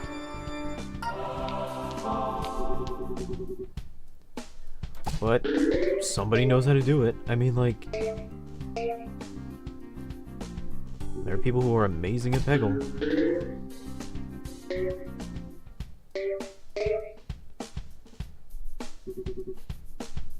How does it feel knowing that no matter how hard you try, your argument can be invalidated by Get Good? Like, I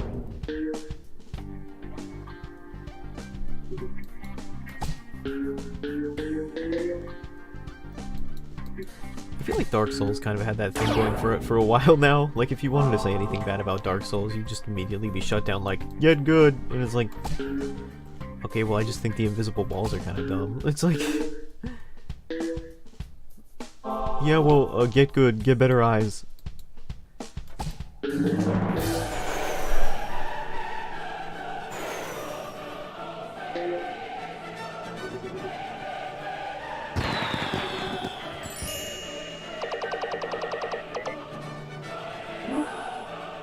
Yeah, like that time I was 4, and I didn't even do anything, I didn't strategize any better.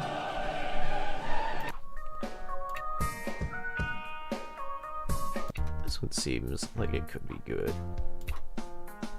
This is like the snail level from the first game.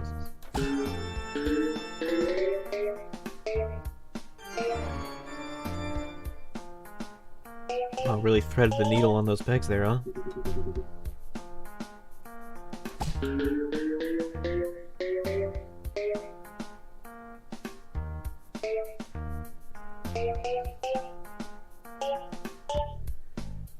What I will say, though, is that I do believe that this game probably has a lot of bonus content compared to the first Peggle.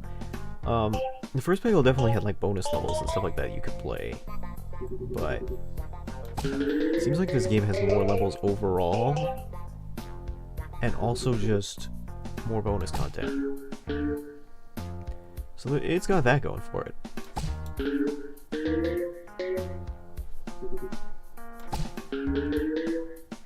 More replayability is generally a good thing. I guess it depends on the game.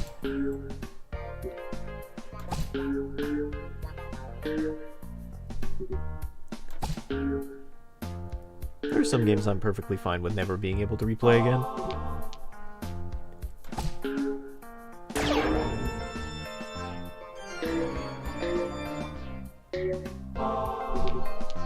Sick in. Nice on. I think that was the Wii Sports guy. When you, like, hit the green in golf, he's like, nice on! And then someone on YouTube, like, edit it so it's like, nice cock! It's... Oh, those kids always making their goofballs. Making their goofings on the internet. I think I'll do one more level.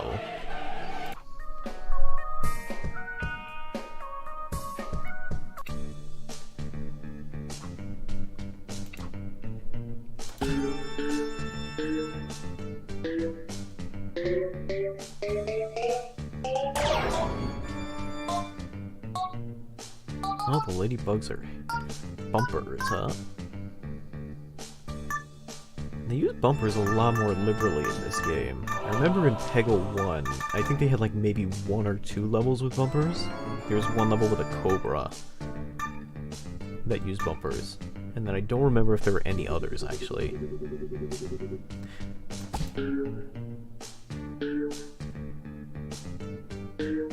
But here they use them pretty much all over the place. They did seem to try and divvy up the level design some.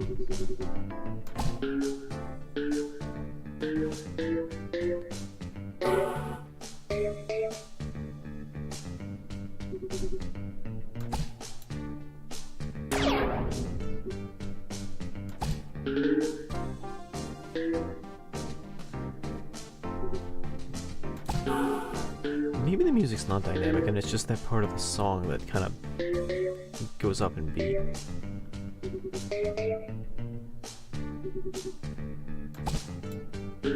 Ah, shoot.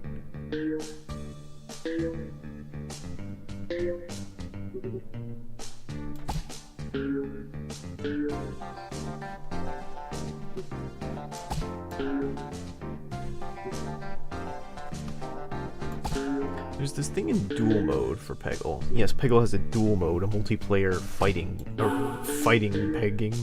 It's not, no, you know what I mean. But, and you get a penalty if you don't hit any orange pegs during your shot.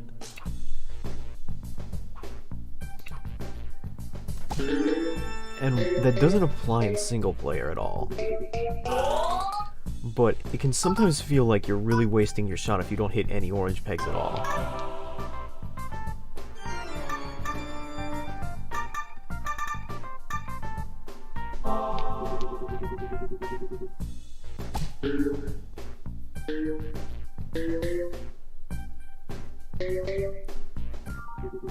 Just for efficiency purposes, I believe there's something like 25 or 30 pegs in each level or something.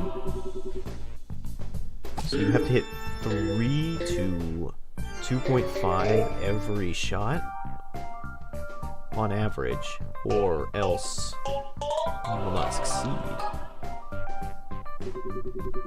That is, of course, supposing that you get no extra balls.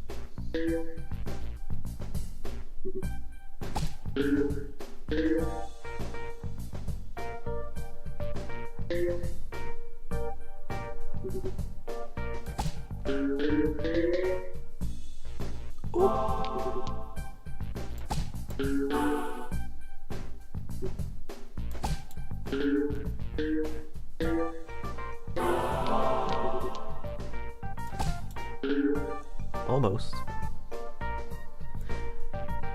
Well, I've gotten to the point where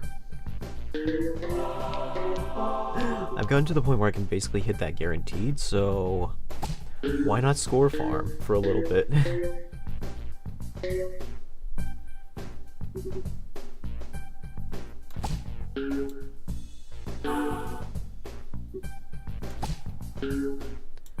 If I have the balls. I got the balls. Jeez. I can farm my score. Hold on. Ooh, all clear. Ultra Extreme Fever!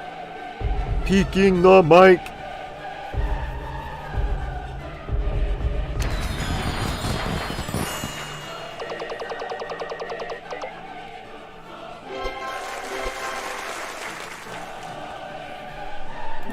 And we got the top score. Amazing. Okay.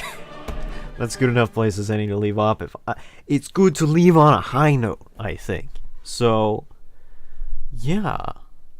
Peggle Nights. Thanks for coming out. We'll play something different next time. I'm gonna try and stream tomorrow. Hopefully won't fall asleep or get too depressed or something like that. But in the meantime, appreciate anybody who came out to watch. Especially you, February Whiskey. Thanks for being such a consistent viewer. It's nice to see regulars around here. And in the meantime, I'll see you soon.